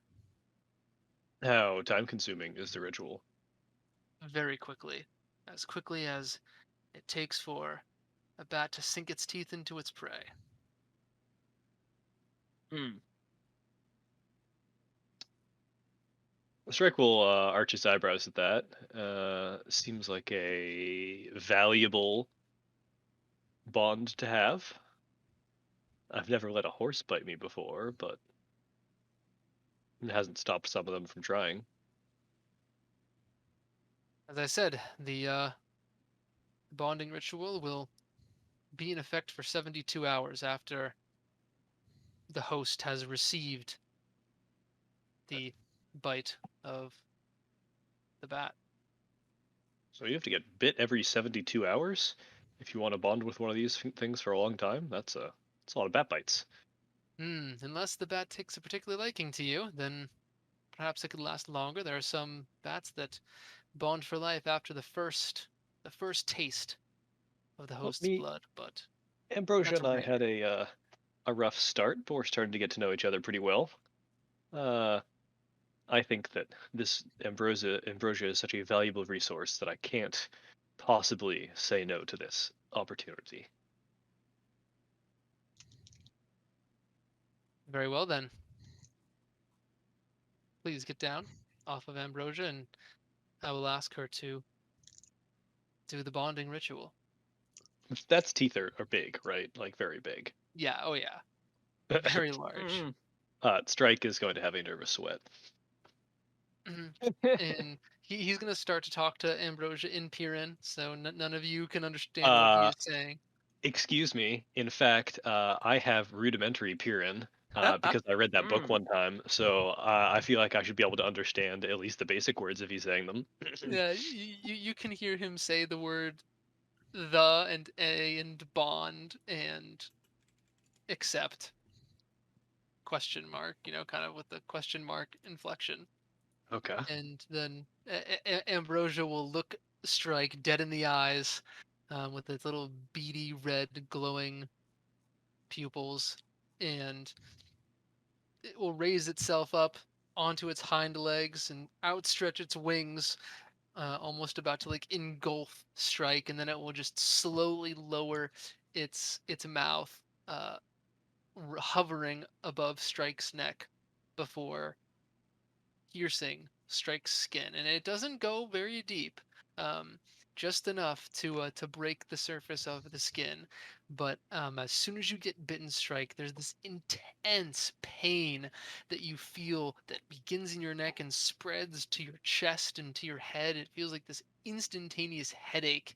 And the rest of you can see that there's like a bunch of purple looking veins that begin to protrude from this site where Strike got bitten, and Strike kneels down and starts to clench his neck in pain, trying to stop it. And after um, probably about 20 seconds of just it hurts worse than it did getting stabbed by these cultists. Um, you the white, or sorry, the purple veininess begins to dissipate. You're left with these two black marks where the vampire bat bit you. And Strike, you can now give commands to Ambrosia through telepathy, and you also are able to change your sight to instead see through her eyes. You can close your eyes and focus your magic, and you can see through Ambrosia's vision instead of your own. Um, the trade off being is that you will lose 20% or 20 max HP. I'm uh I'm just gonna sort of gasp a bunch on the ground and then like try to stand up. That wasn't so bad. Mm. Well, you're lucky. These bats generally don't like to bond with humans or dwarves, and certainly not elves. Uh, unless they're dark elves, of course. But appears she has a liking to you. Enjoy the bond, Strike. Yep. Yep. All right, we shall wait here. If you still would like us to, and Strike can give Ambrosia the word whenever something comes up. How far does this bond reach?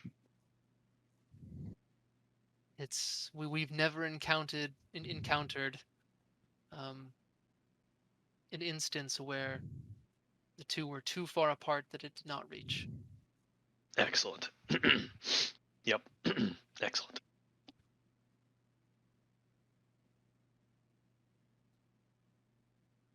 Nice. All right. Well, we'll take this guy back to the Grimshot. This wasn't part of the deal. You said that I could go. You said that I would be free.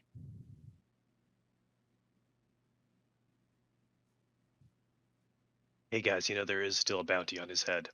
Just saying. Borf's not even going to acknowledge him. It's time to get in this cave. Let's go. I'm going to. I'm going to walk up to the guy and say, congratulations, follower of Orcus. You are now free from the captivity of the Agents of Ascent. The Agents of Ascent will no longer be holding you against your will. That's Best I not could do, I'm fair. sorry, I will bud. turn away. Good. You were Best supposed to I be the could good do. cop. I know, it's the best I could do. I don't, you know. It doesn't matter anyway. You're all damned anyway. Doesn't matter. Well,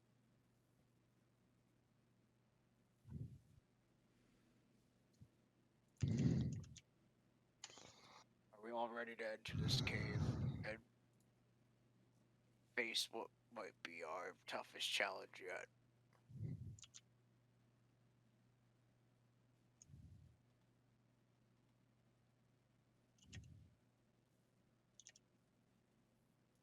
I mean, I'm not really looking forward to going back in here. I'm almost worried that it's gonna trigger some kind of panic episode or something. I mean, the memories that I have of this place are just memories of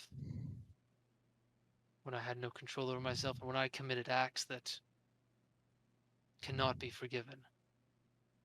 I never wanted to come back here.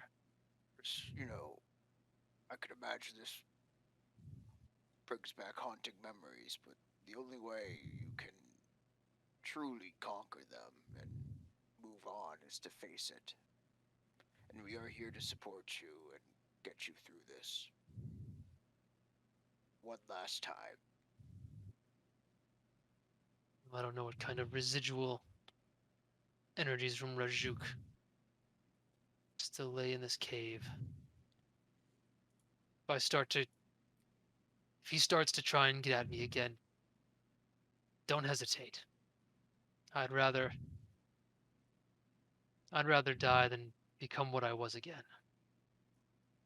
Or if you can know that you're safe, I have this goblet on my belt here, and since we removed it from you, you have been absolutely steadfast in your dedication to fighting against the evil that had attacked you and controlled you, made you do things that you never would have. This evil has nothing to do with you. You are only a former victim of it.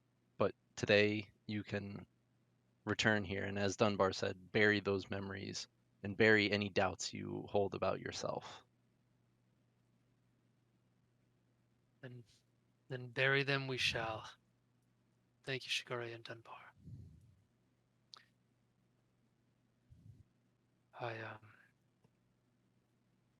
I am ready.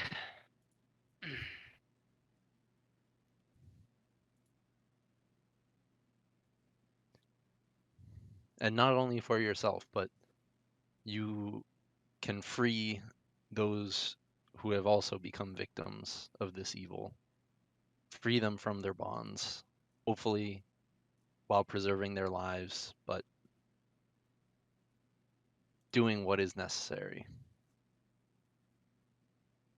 Yes, I only wish that that I could save them like you all saved me, but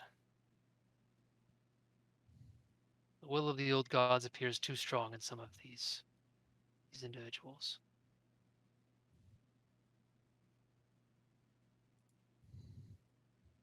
You all will enter the cave once again, go down the familiar stairs into a familiar room, um, and although the torches are lit, you do not see or hear any other beings. And Borov will walk up to the door. I pray to Yemel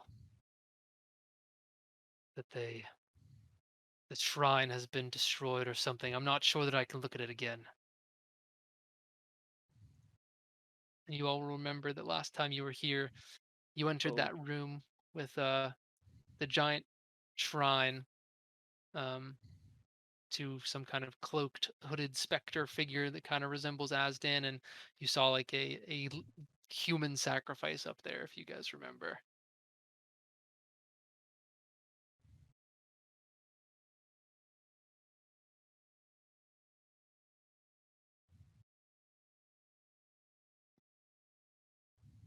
Really doesn't seem like that long ago that we were here last. We've traveled far since then, but Yeah, yeah. but these hallways are surprisingly familiar. Hmm.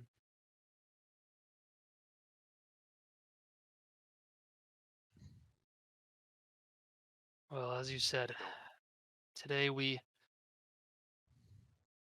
bury the past, we confront our fears, and we do what we must to bring down these old gods, to make things right as best we can.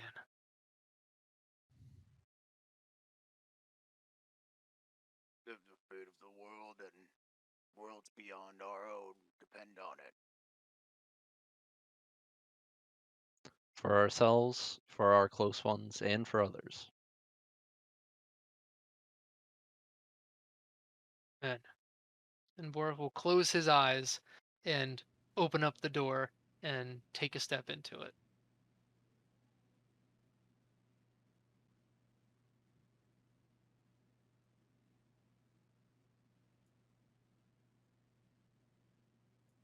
oh boy. The sacrifice chamber.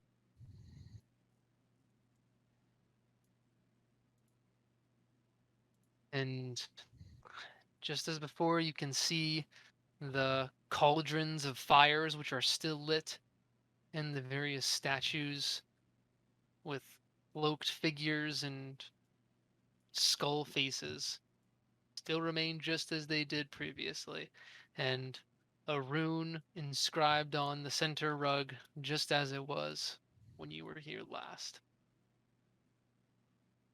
The second time we've shown up here to interrupt this same ritual.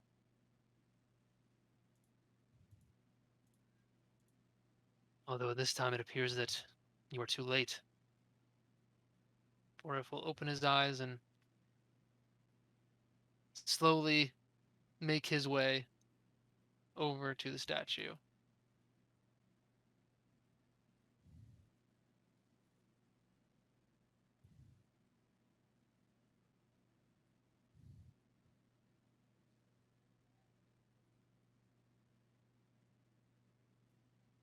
Or if we were supposed to change maps or not. Oh, did you guys not? Yeah, I just wait. manually changed the map, but yeah, we didn't get Okay. moved Oh, here. Oh, my bad, still my bad. inside the cave. Hmm. My bad, my bad. Cool.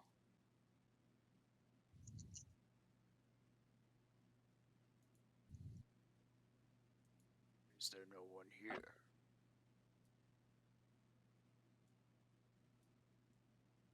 Wait, I don't understand. We know that the majority of the cultist force came in here, and this appears to be a dead end. Where did they all go? There's fire like burning in these cauldrons, right? Yep, there is. And there isn't blood everywhere or anything. No, there is not. Or if you know how we talked about facing your fears, you unfortunately might be the person most familiar with this place. Hmm. I might request that you search deep within yourself to possibly find some hidden knowledge about this particular location. Right. You're right, Dunbar. There's gotta be something. And although I fear going back to those memories and trying to dig up what I have strived to bury so deep that it can haunt me no longer, I will venture into those wounds, into those painful memories, and do my best to come up with something. He'll look up to the statue. I was once a slave to you, but I am no longer. Thanks to the people in this room and thanks to the new angels, I have the strength to defy you. And Borov will sit down, cross-legged. He'll draw his katana and place it on his thighs, and he will just sit in silence,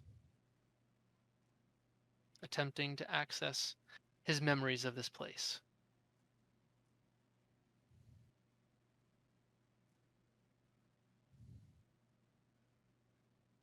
And you can see beads of sweat begin to form across his brow, and his skin becomes flush. It seems like he's heating up. But eventually, he will stand, sheath his katana, and he will come over to this stone statue here, and he will put his hand across it, and he will then say a few words in what Frift can recognize as abyssal. And as he does so, you can hear a moving of stone across the ground from over here. And as you take a peek, you can see that a door has opened with stairs leading up off towards this way.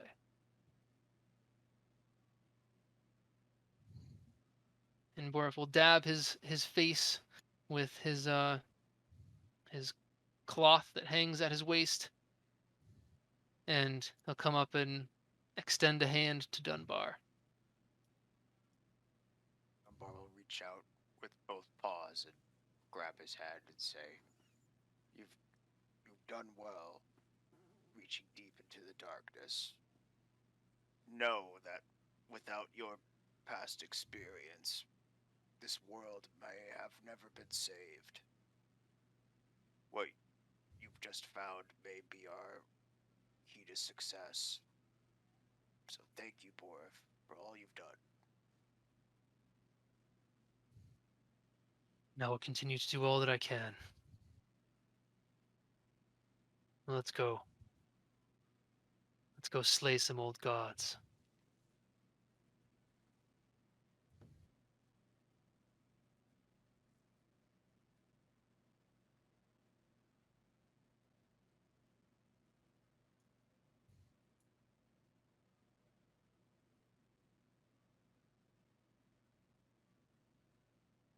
And you all will enter this incredibly dark. There's like no lanterns, whatsoever. It's just this staircase that just starts going up, and it's extremely narrow, like barely two people can fit side by side. So you all go single file, walking up pitch black stairs, and you are walking for like an hour just in the pitch black. Just can see, I mean, you all have torches with you, but just walking step after step after step, with every little footstep, with every little clang of potions and camping equipment ringing on your backpacks, just echoing throughout this what seems to be an infinitely long chamber, until finally you can see some light ahead.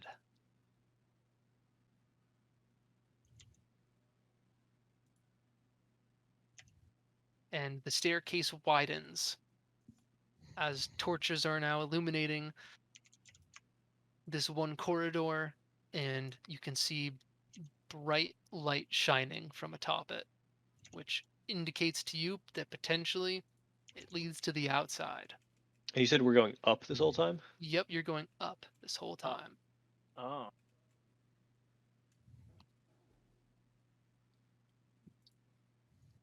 All right, well, finally. We never get out of here. Although that does not quite appear to be daylight. And how exactly we've been coming up and up for so long when we did not descend so far down is puzzling at best, troubling when I think about it more.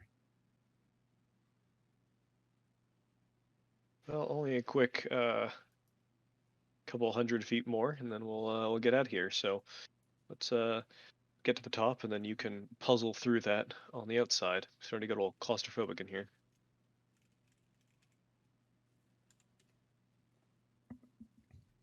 All right. um, Hmm.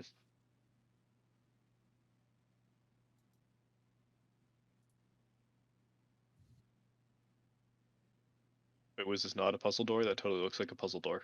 I'd assume this was a puzzle door. oh, sorry. No, it is not. It is just an opening. It's not even a door.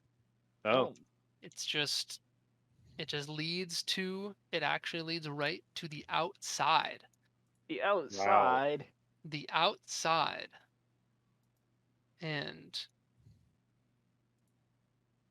we just gotta do this. You guys exit the door and find yourselves way, way up in the mountains. Looking around, you can see the peaks of other cliffs around you. There's barely any traversable territory at all. Looking down are just steep, steep faces of the cliff sides, and you can see a long bridge ahead of you with only clouds underneath.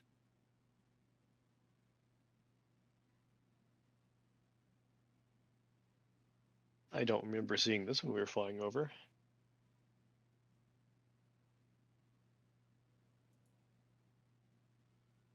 And as you guys are on the cliff's edge here, you notice that the path, like right outside the door, is extremely worn down. And you even see some prints in the earth that do do not look like people prints. They are far too large to be so.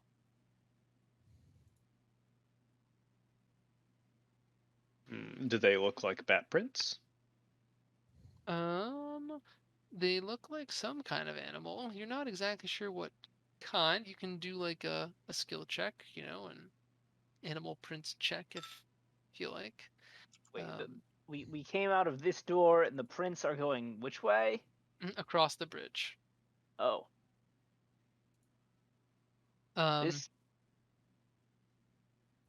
so strike, you see creatures that look like it almost be like a giant's footprint or maybe like a troll. It just looks like some kind of humanoid creature but larger.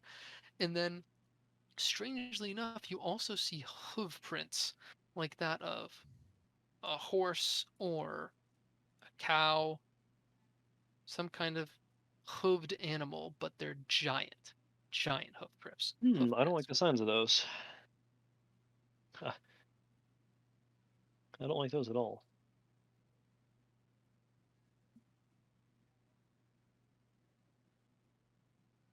Well, I really don't think that after going all this way, we should just turn around and walk all the way back down the mountain again just because of some footprints. So, let's go on.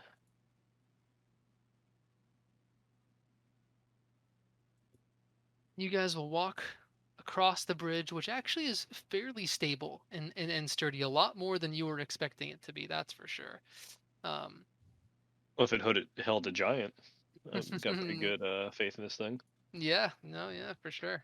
Um, and you guys will walk across the bridge and you will follow these very, very obvious uh, tracks that lead across the mountain, and you will traverse the mountainside following this just extremely well established path through the cliffs until you reach um, kind of like an overlook as you're traveling at the very ridge of some of the mountains.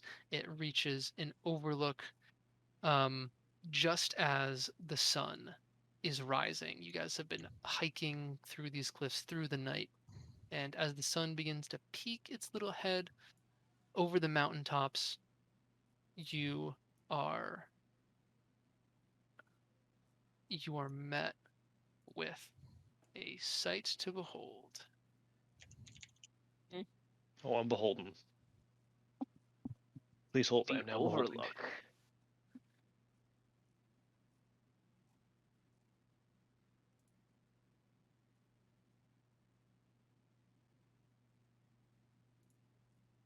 I'm attempting to behold.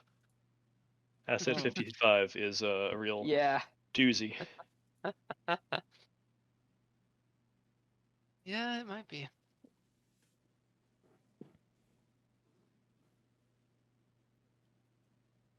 Let's see it. 73 out of 73. Oh. Ah! Yep. Asset 55 was a doozy. What in the... You guys see an army of not only followers that you have encountered before, but a ton of beings that look like they are not even of this world. And in the center of them, you can see Verica and Petrov, and the forces look like they are in motion, moving this away.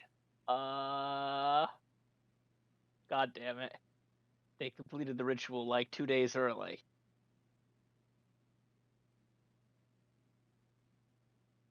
Huh. That is a lot of guys. That is some big guys. Those are some terrifying looking enemies. I don't even know what half these guys. We haven't seen most Yeah, a of bunch of these foes. guys are new.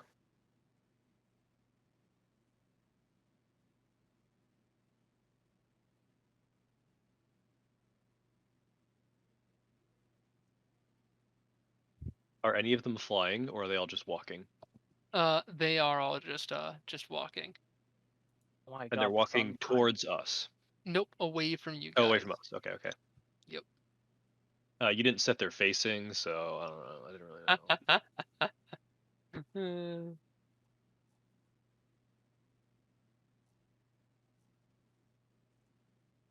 I'll get some pictures. Okay, it seems that we are definitely too late to stop them from being summoned. Yes. Sadly, it appears not that late, because they were just a few 100 feet in front of us.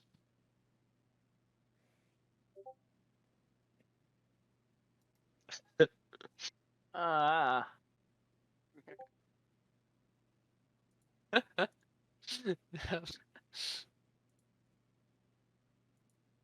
so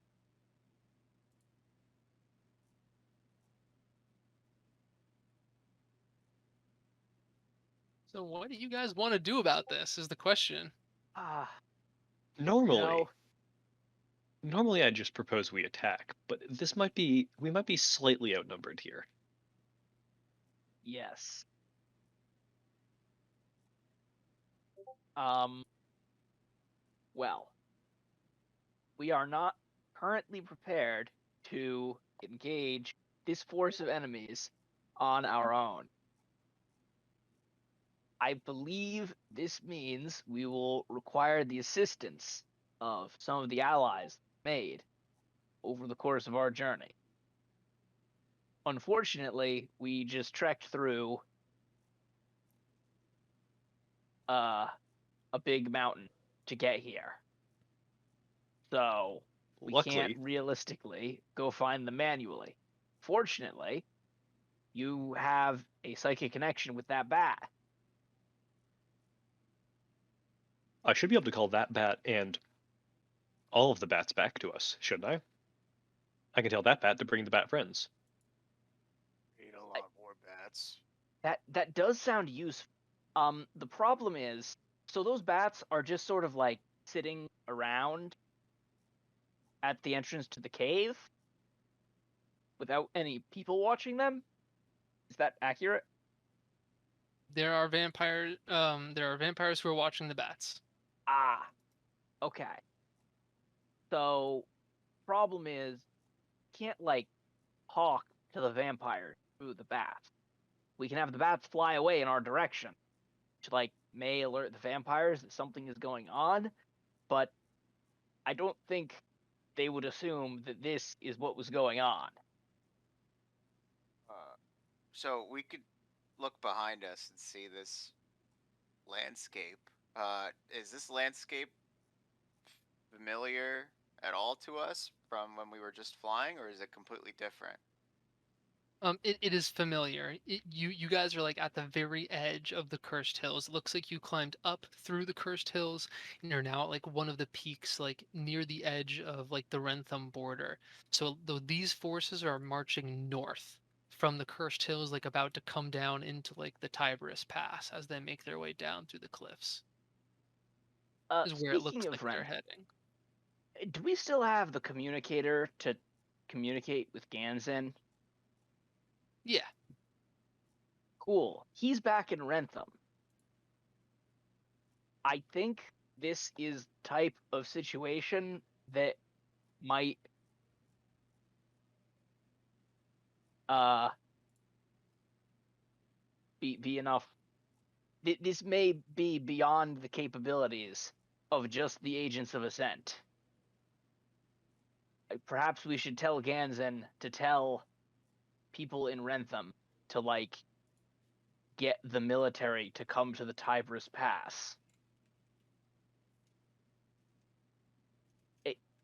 If we're thinking about what's going on here, there were two rituals, right? There's that we were looking at in the book.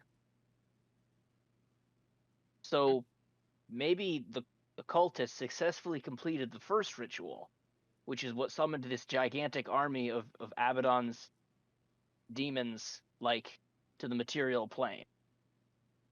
But they have to wait until the moon thing to complete the second ritual, which is what allows Azdan to like reap the world out of existence.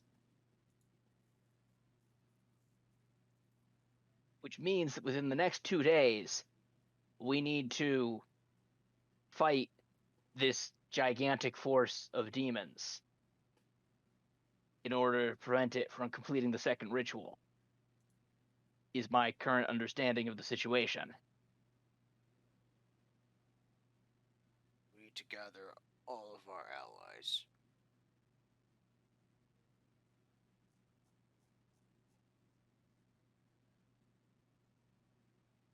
I think what we might want to do is summon the bats back and then split up.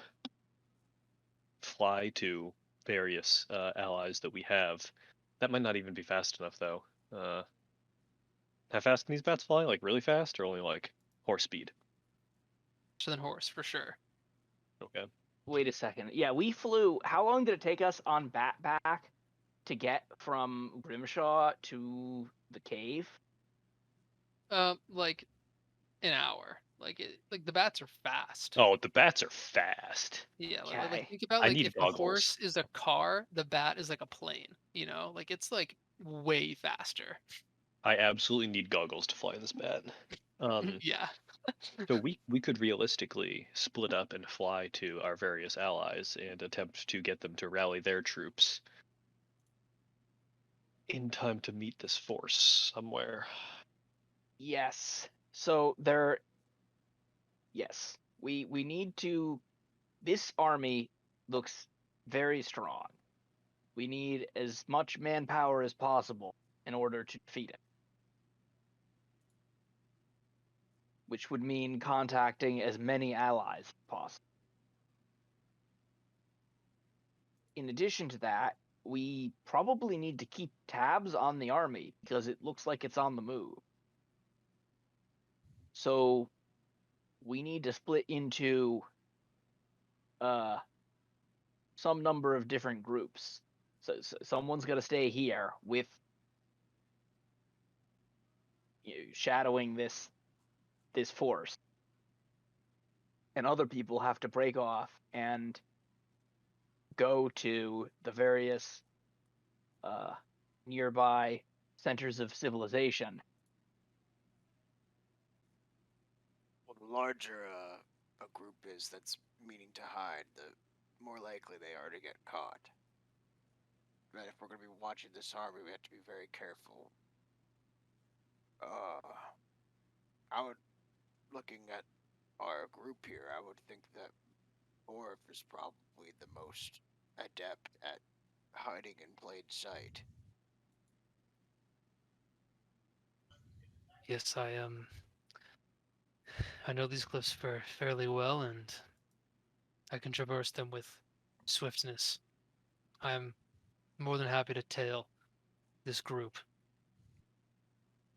Well, who has that communicator with Jansen? Perhaps give it to Borif. Agreed.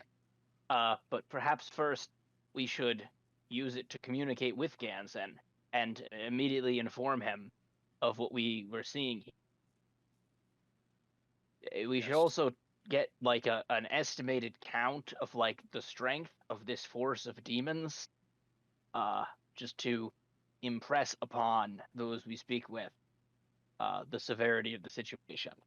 Do we have a general idea, Matt, of how long it takes for someone to travel to Grimshaw from, say, like Rentham? It like normally it would take like a couple of days for that to Right. happen. Yeah. Yeah, I worry that unless our allies are quite close to us for whatever reason, we might not have enough time to gather everyone. We only have 4 bats, and they're probably the fastest transportation we have.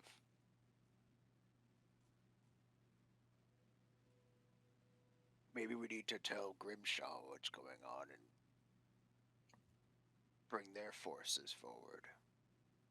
I agree. Given the timetable we have, it seems unlikely that any force that needs to march over land would be able to get here from any but the closest of cities, which I think means Grimshaw, Rechka, and Sevenoak. Sounds correct. I'm sure Grimshaw would be willing to wage war against this army, given how close it is to their, to their city. Yeah. It looks like this army is marching into the Tibris Pass. what it looks like. So yeah, Rechka, Seven Oaks, Grimshaw. What do you think they're marching towards, though? What are they after? I mean, these are the Cursed Hills. This is the most evil and wicked lands that there is. Why are they moving out of it?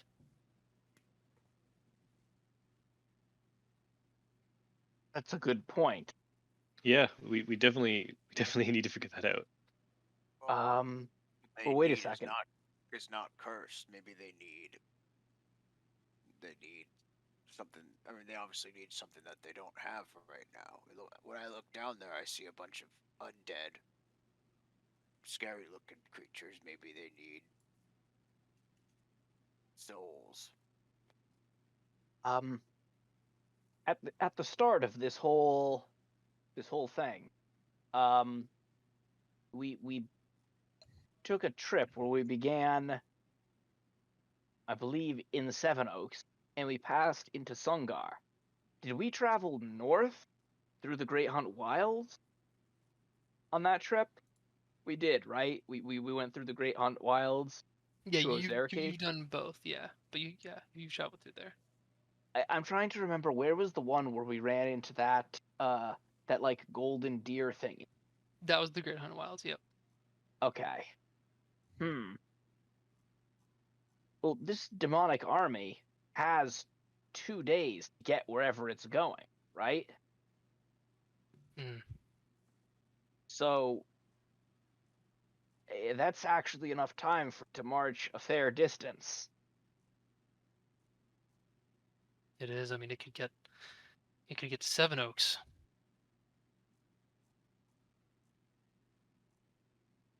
Maybe even a little Well, bit beyond. Maybe what I need to do then, or what we need to do then, is have the person who's keeping track of this army fly over to us periodically to update the rest of us on where it's actually going.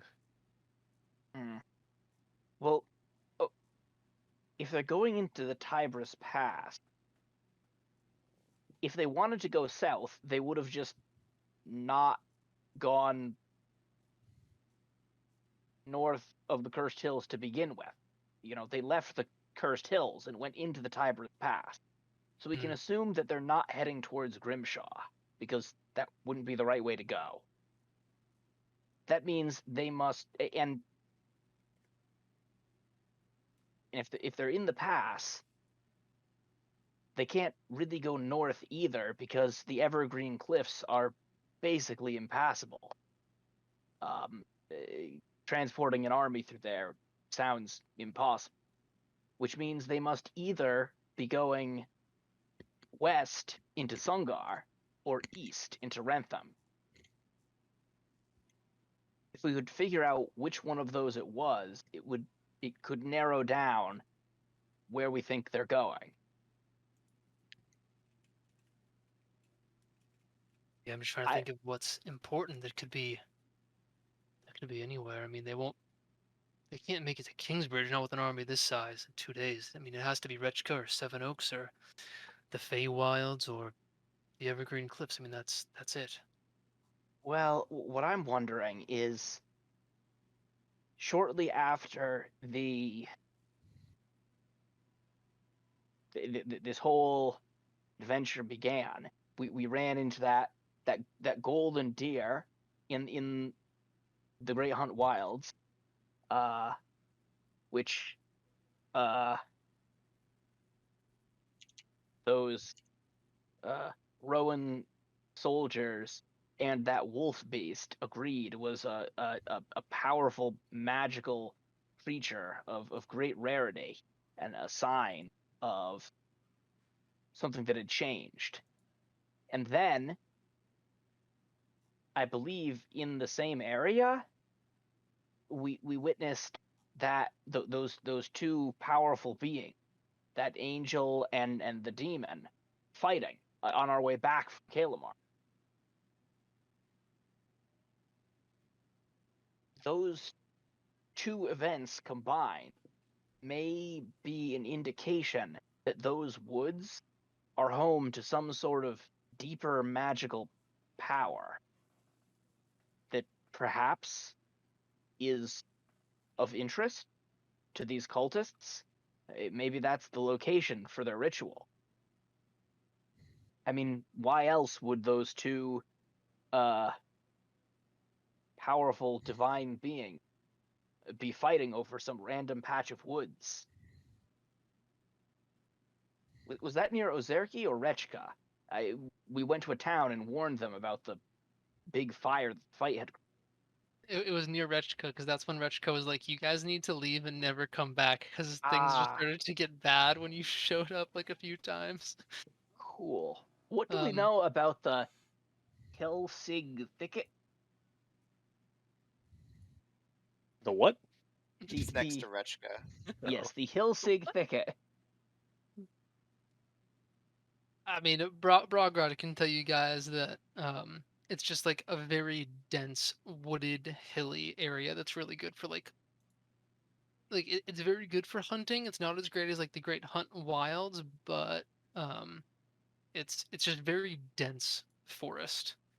And it's been used as like kind of like an area to get lumber. Reshka is a mining town. They mine the mountains, but they also like get a lot of lumber from the thicket. Um, yeah.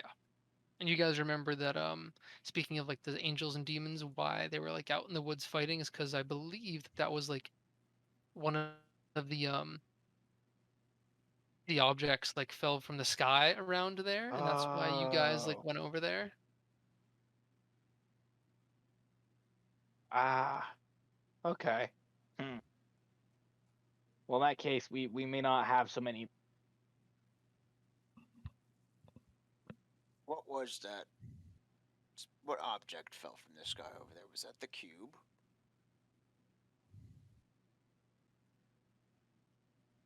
Is it the cube? I just remember being interrogated. And the most pressing question that was asked of me is, "Where's the cube?"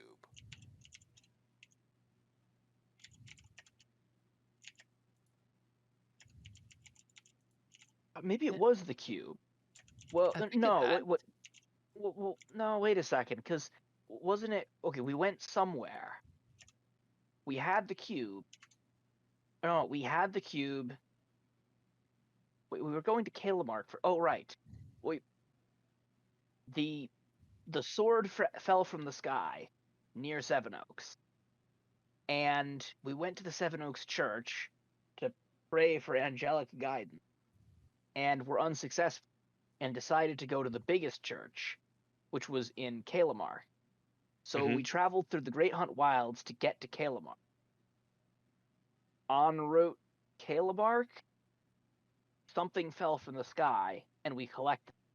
We then went to Kalamark, and we went to the big church in Kalamark, and while we were there, the cube flew out of our hands and flew to the mountaintop where Story lived.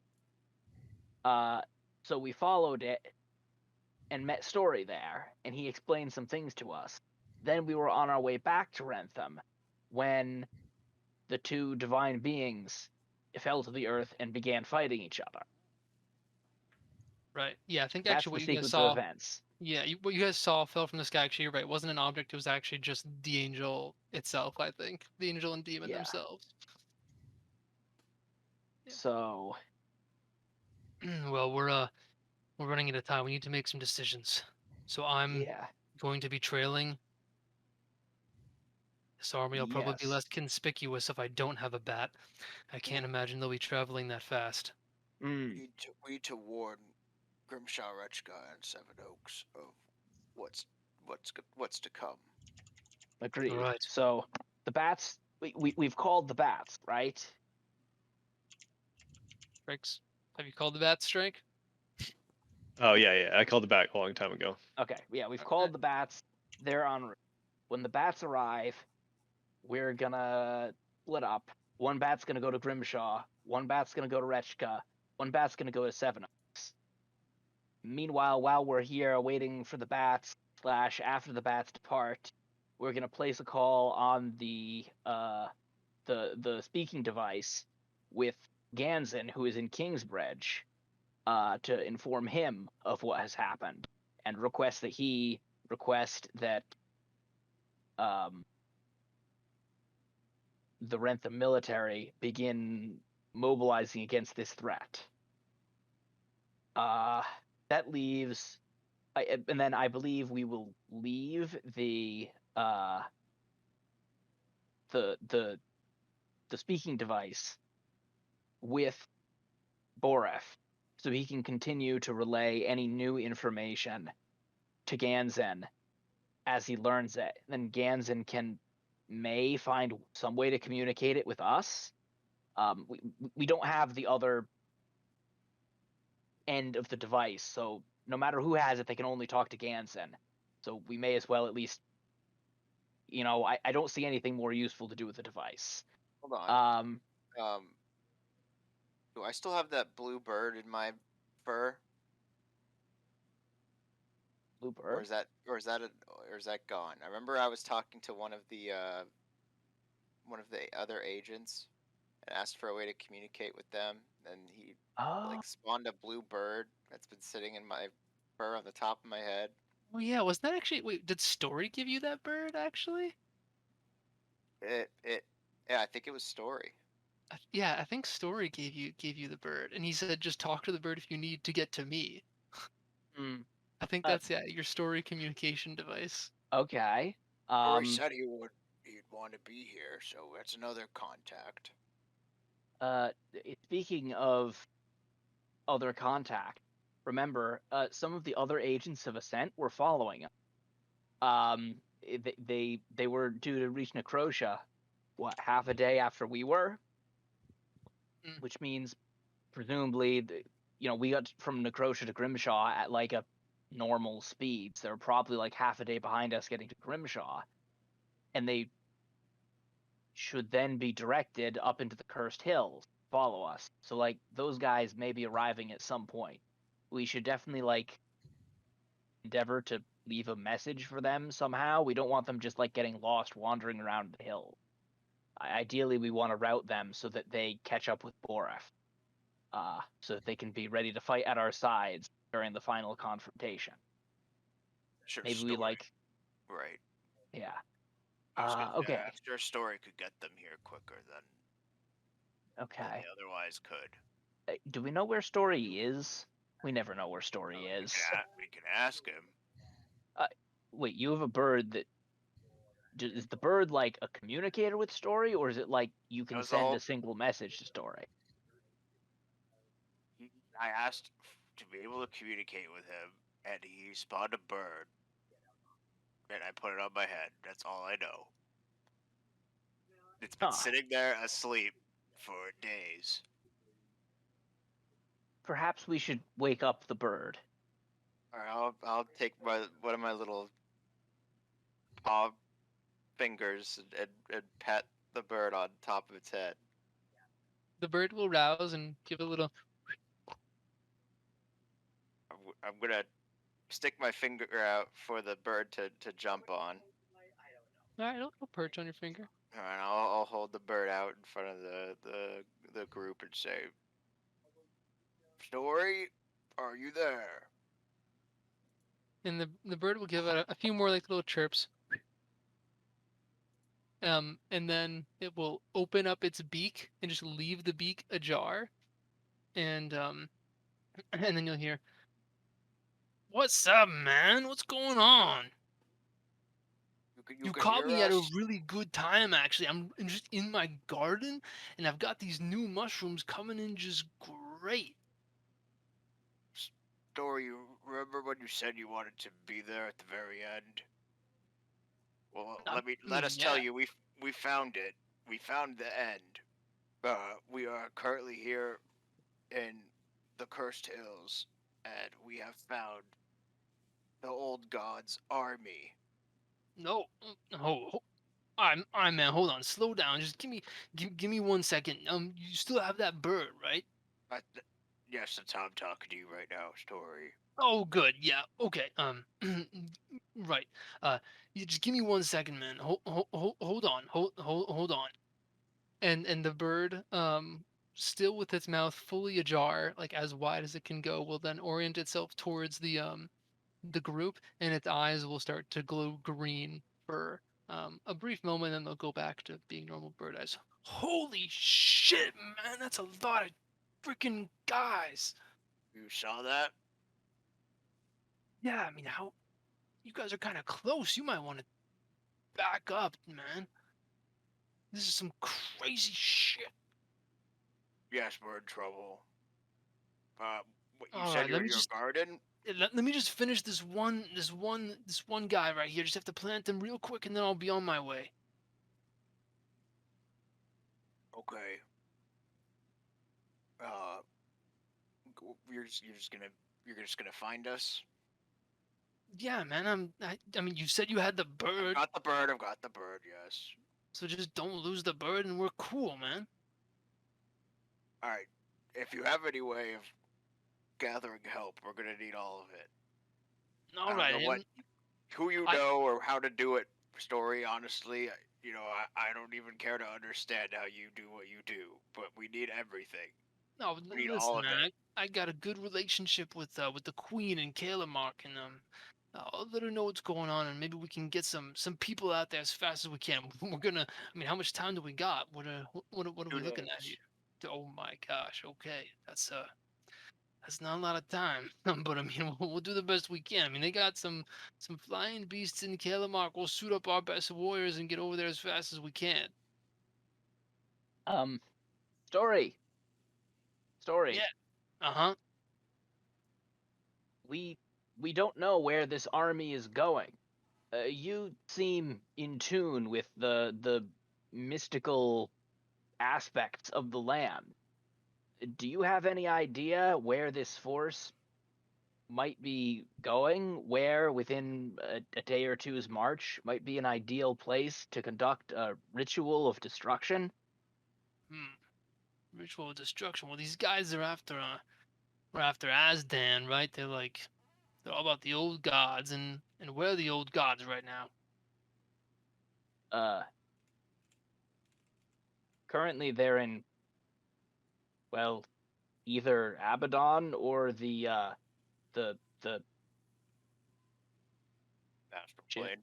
Yeah, the astral plane. So my bet is these guys are trying to get as close to the old gods as they can to try and harness their power. Like, I mean, these guys are schmucks, man. They don't got nothing without the old gods. They're trying to get as close to the old gods as they can. So my bet is they're in search of something that's gonna let them do that. Would it be the sword? Isn't that like the most direct connection to the astral plane? Other than that, I don't Hmm. know. Makes sense to me, Dunbar. Oh, the sword is in Seven Oaks, or at least near Seven Oaks, and it's no longer being guarded by those three angels. No, it's being guarded by Rentham soldiers. Well, if they're going to Seven Oaks, that that's a lot closer to uh other areas where there are Rentham garrison. This means it's even more important that we alert uh some of the yeah, areas, the Rentham military. Maybe we have access to four paths, right? Yes. One flies to Rechka, one flies to Grimshaw, one flies to Seven Oaks to warn people in Seven Oaks there's a demon army coming. Maybe the other one goes to the Great Hunt Wilds, or Ashwood. Do we know where General Rowan is headquartered? I thought it was somewhere in that area, as he I would is. assume he's directly involved with the sword. Last time we saw him, that's where he was, and they said they're gonna siphon the power from it. Well, his theater of operations sort of encompasses uh, like everything north of Seven Oaks, like west, west of Ashwood and like going up into Gwineria and up north into Gwineria and west into the like past the Sungar border. I don't know where like so his troops, we've run into them all over that area, but I don't know where the man's command center is. Yeah, I mean, being part of the military, you probably have some idea that it's like kind of right outside of Ashwood, where he kind of set up shop to be able to, fight Guneria forces at the Yeah. border and to like go into Sungar's Hunt Wild. So Okay. you have a rough That makes. idea like where his camp is. I think we should send a bat to Ashwood to see if we can get his forces mobilized. That should Because be that should be your bat because you have the most familiarity with the man. Maybe you and Strike. Yep, that seems reasonable to me. okay. When we left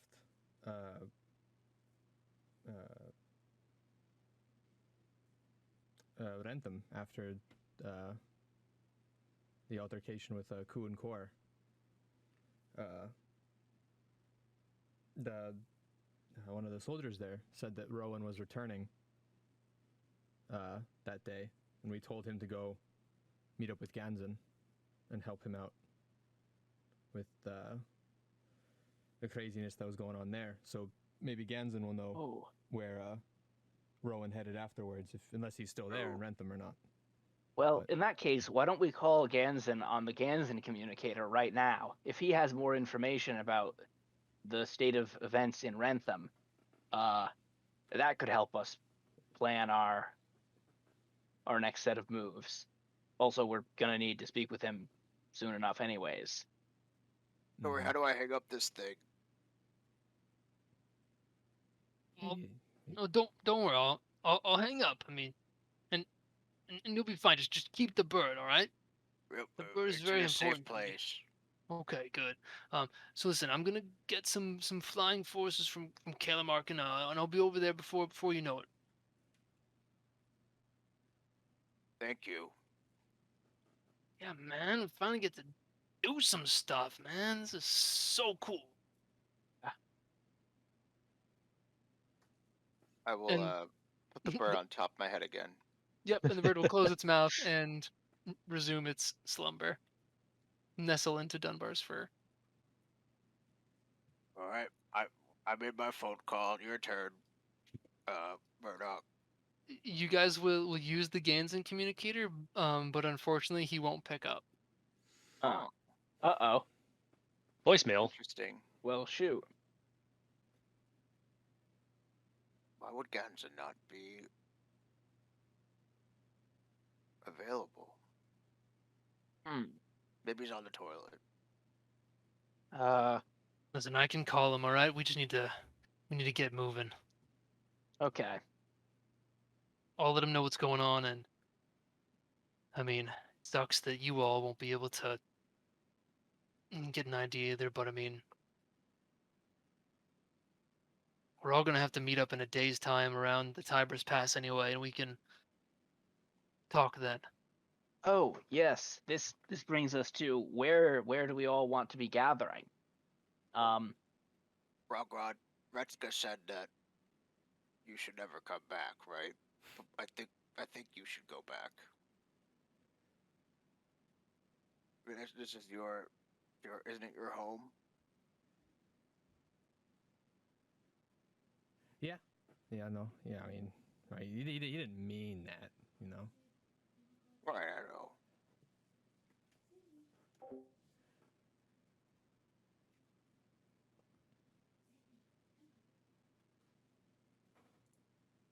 Happy to go with you.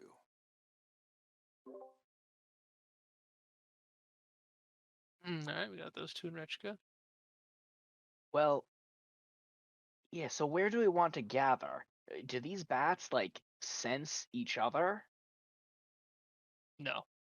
No. Okay. I mean, I guess this giant army of demons should be fairly visible Oh in the yeah. air. Oh yeah. Uh, Oh yeah.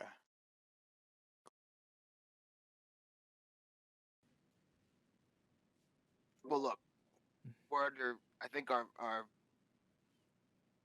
most likely assumption right now is that they're going to the sword. I can't think of another significant landmark that holds immense power that they could go to within 2 days.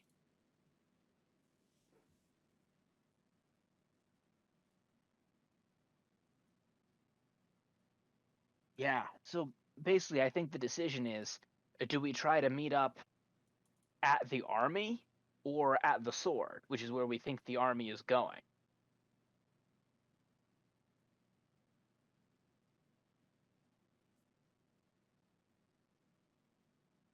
Maybe we should plan on meeting at the sword. And then if it seems like they're diverting to a different location, we can change plans then. Okay. Yeah, I can let Ganson Because we know. don't like trying to meet up at the army itself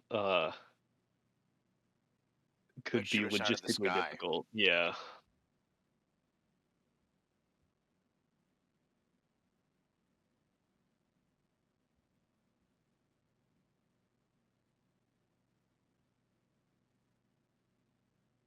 I'm making an executive decision to send Ella to Seven Oaks and Frith to Grimshaw. Perfect. That makes sense.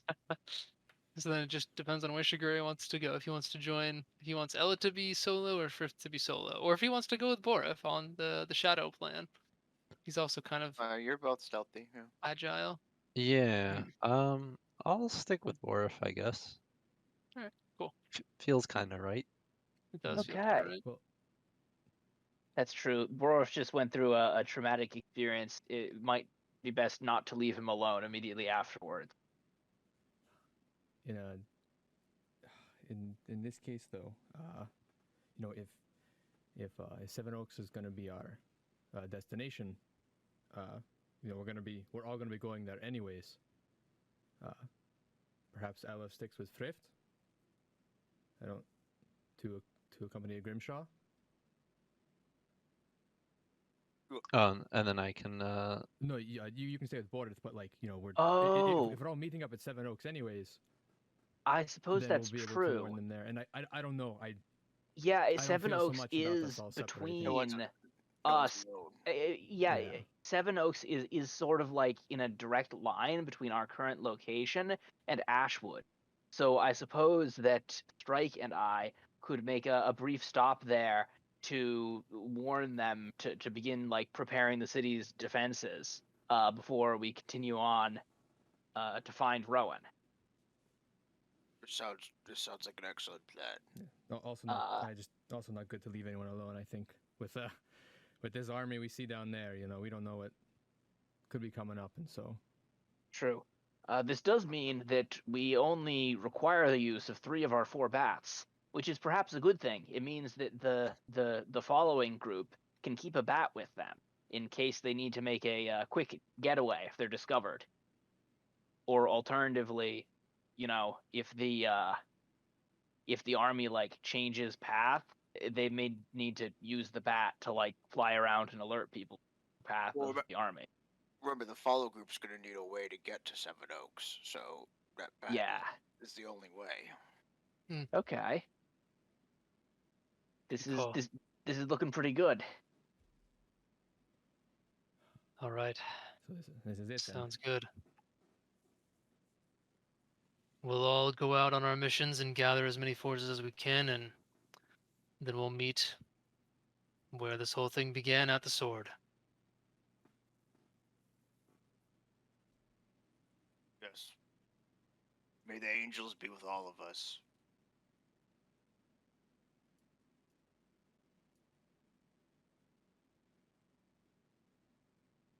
All right. That's where we're stopping.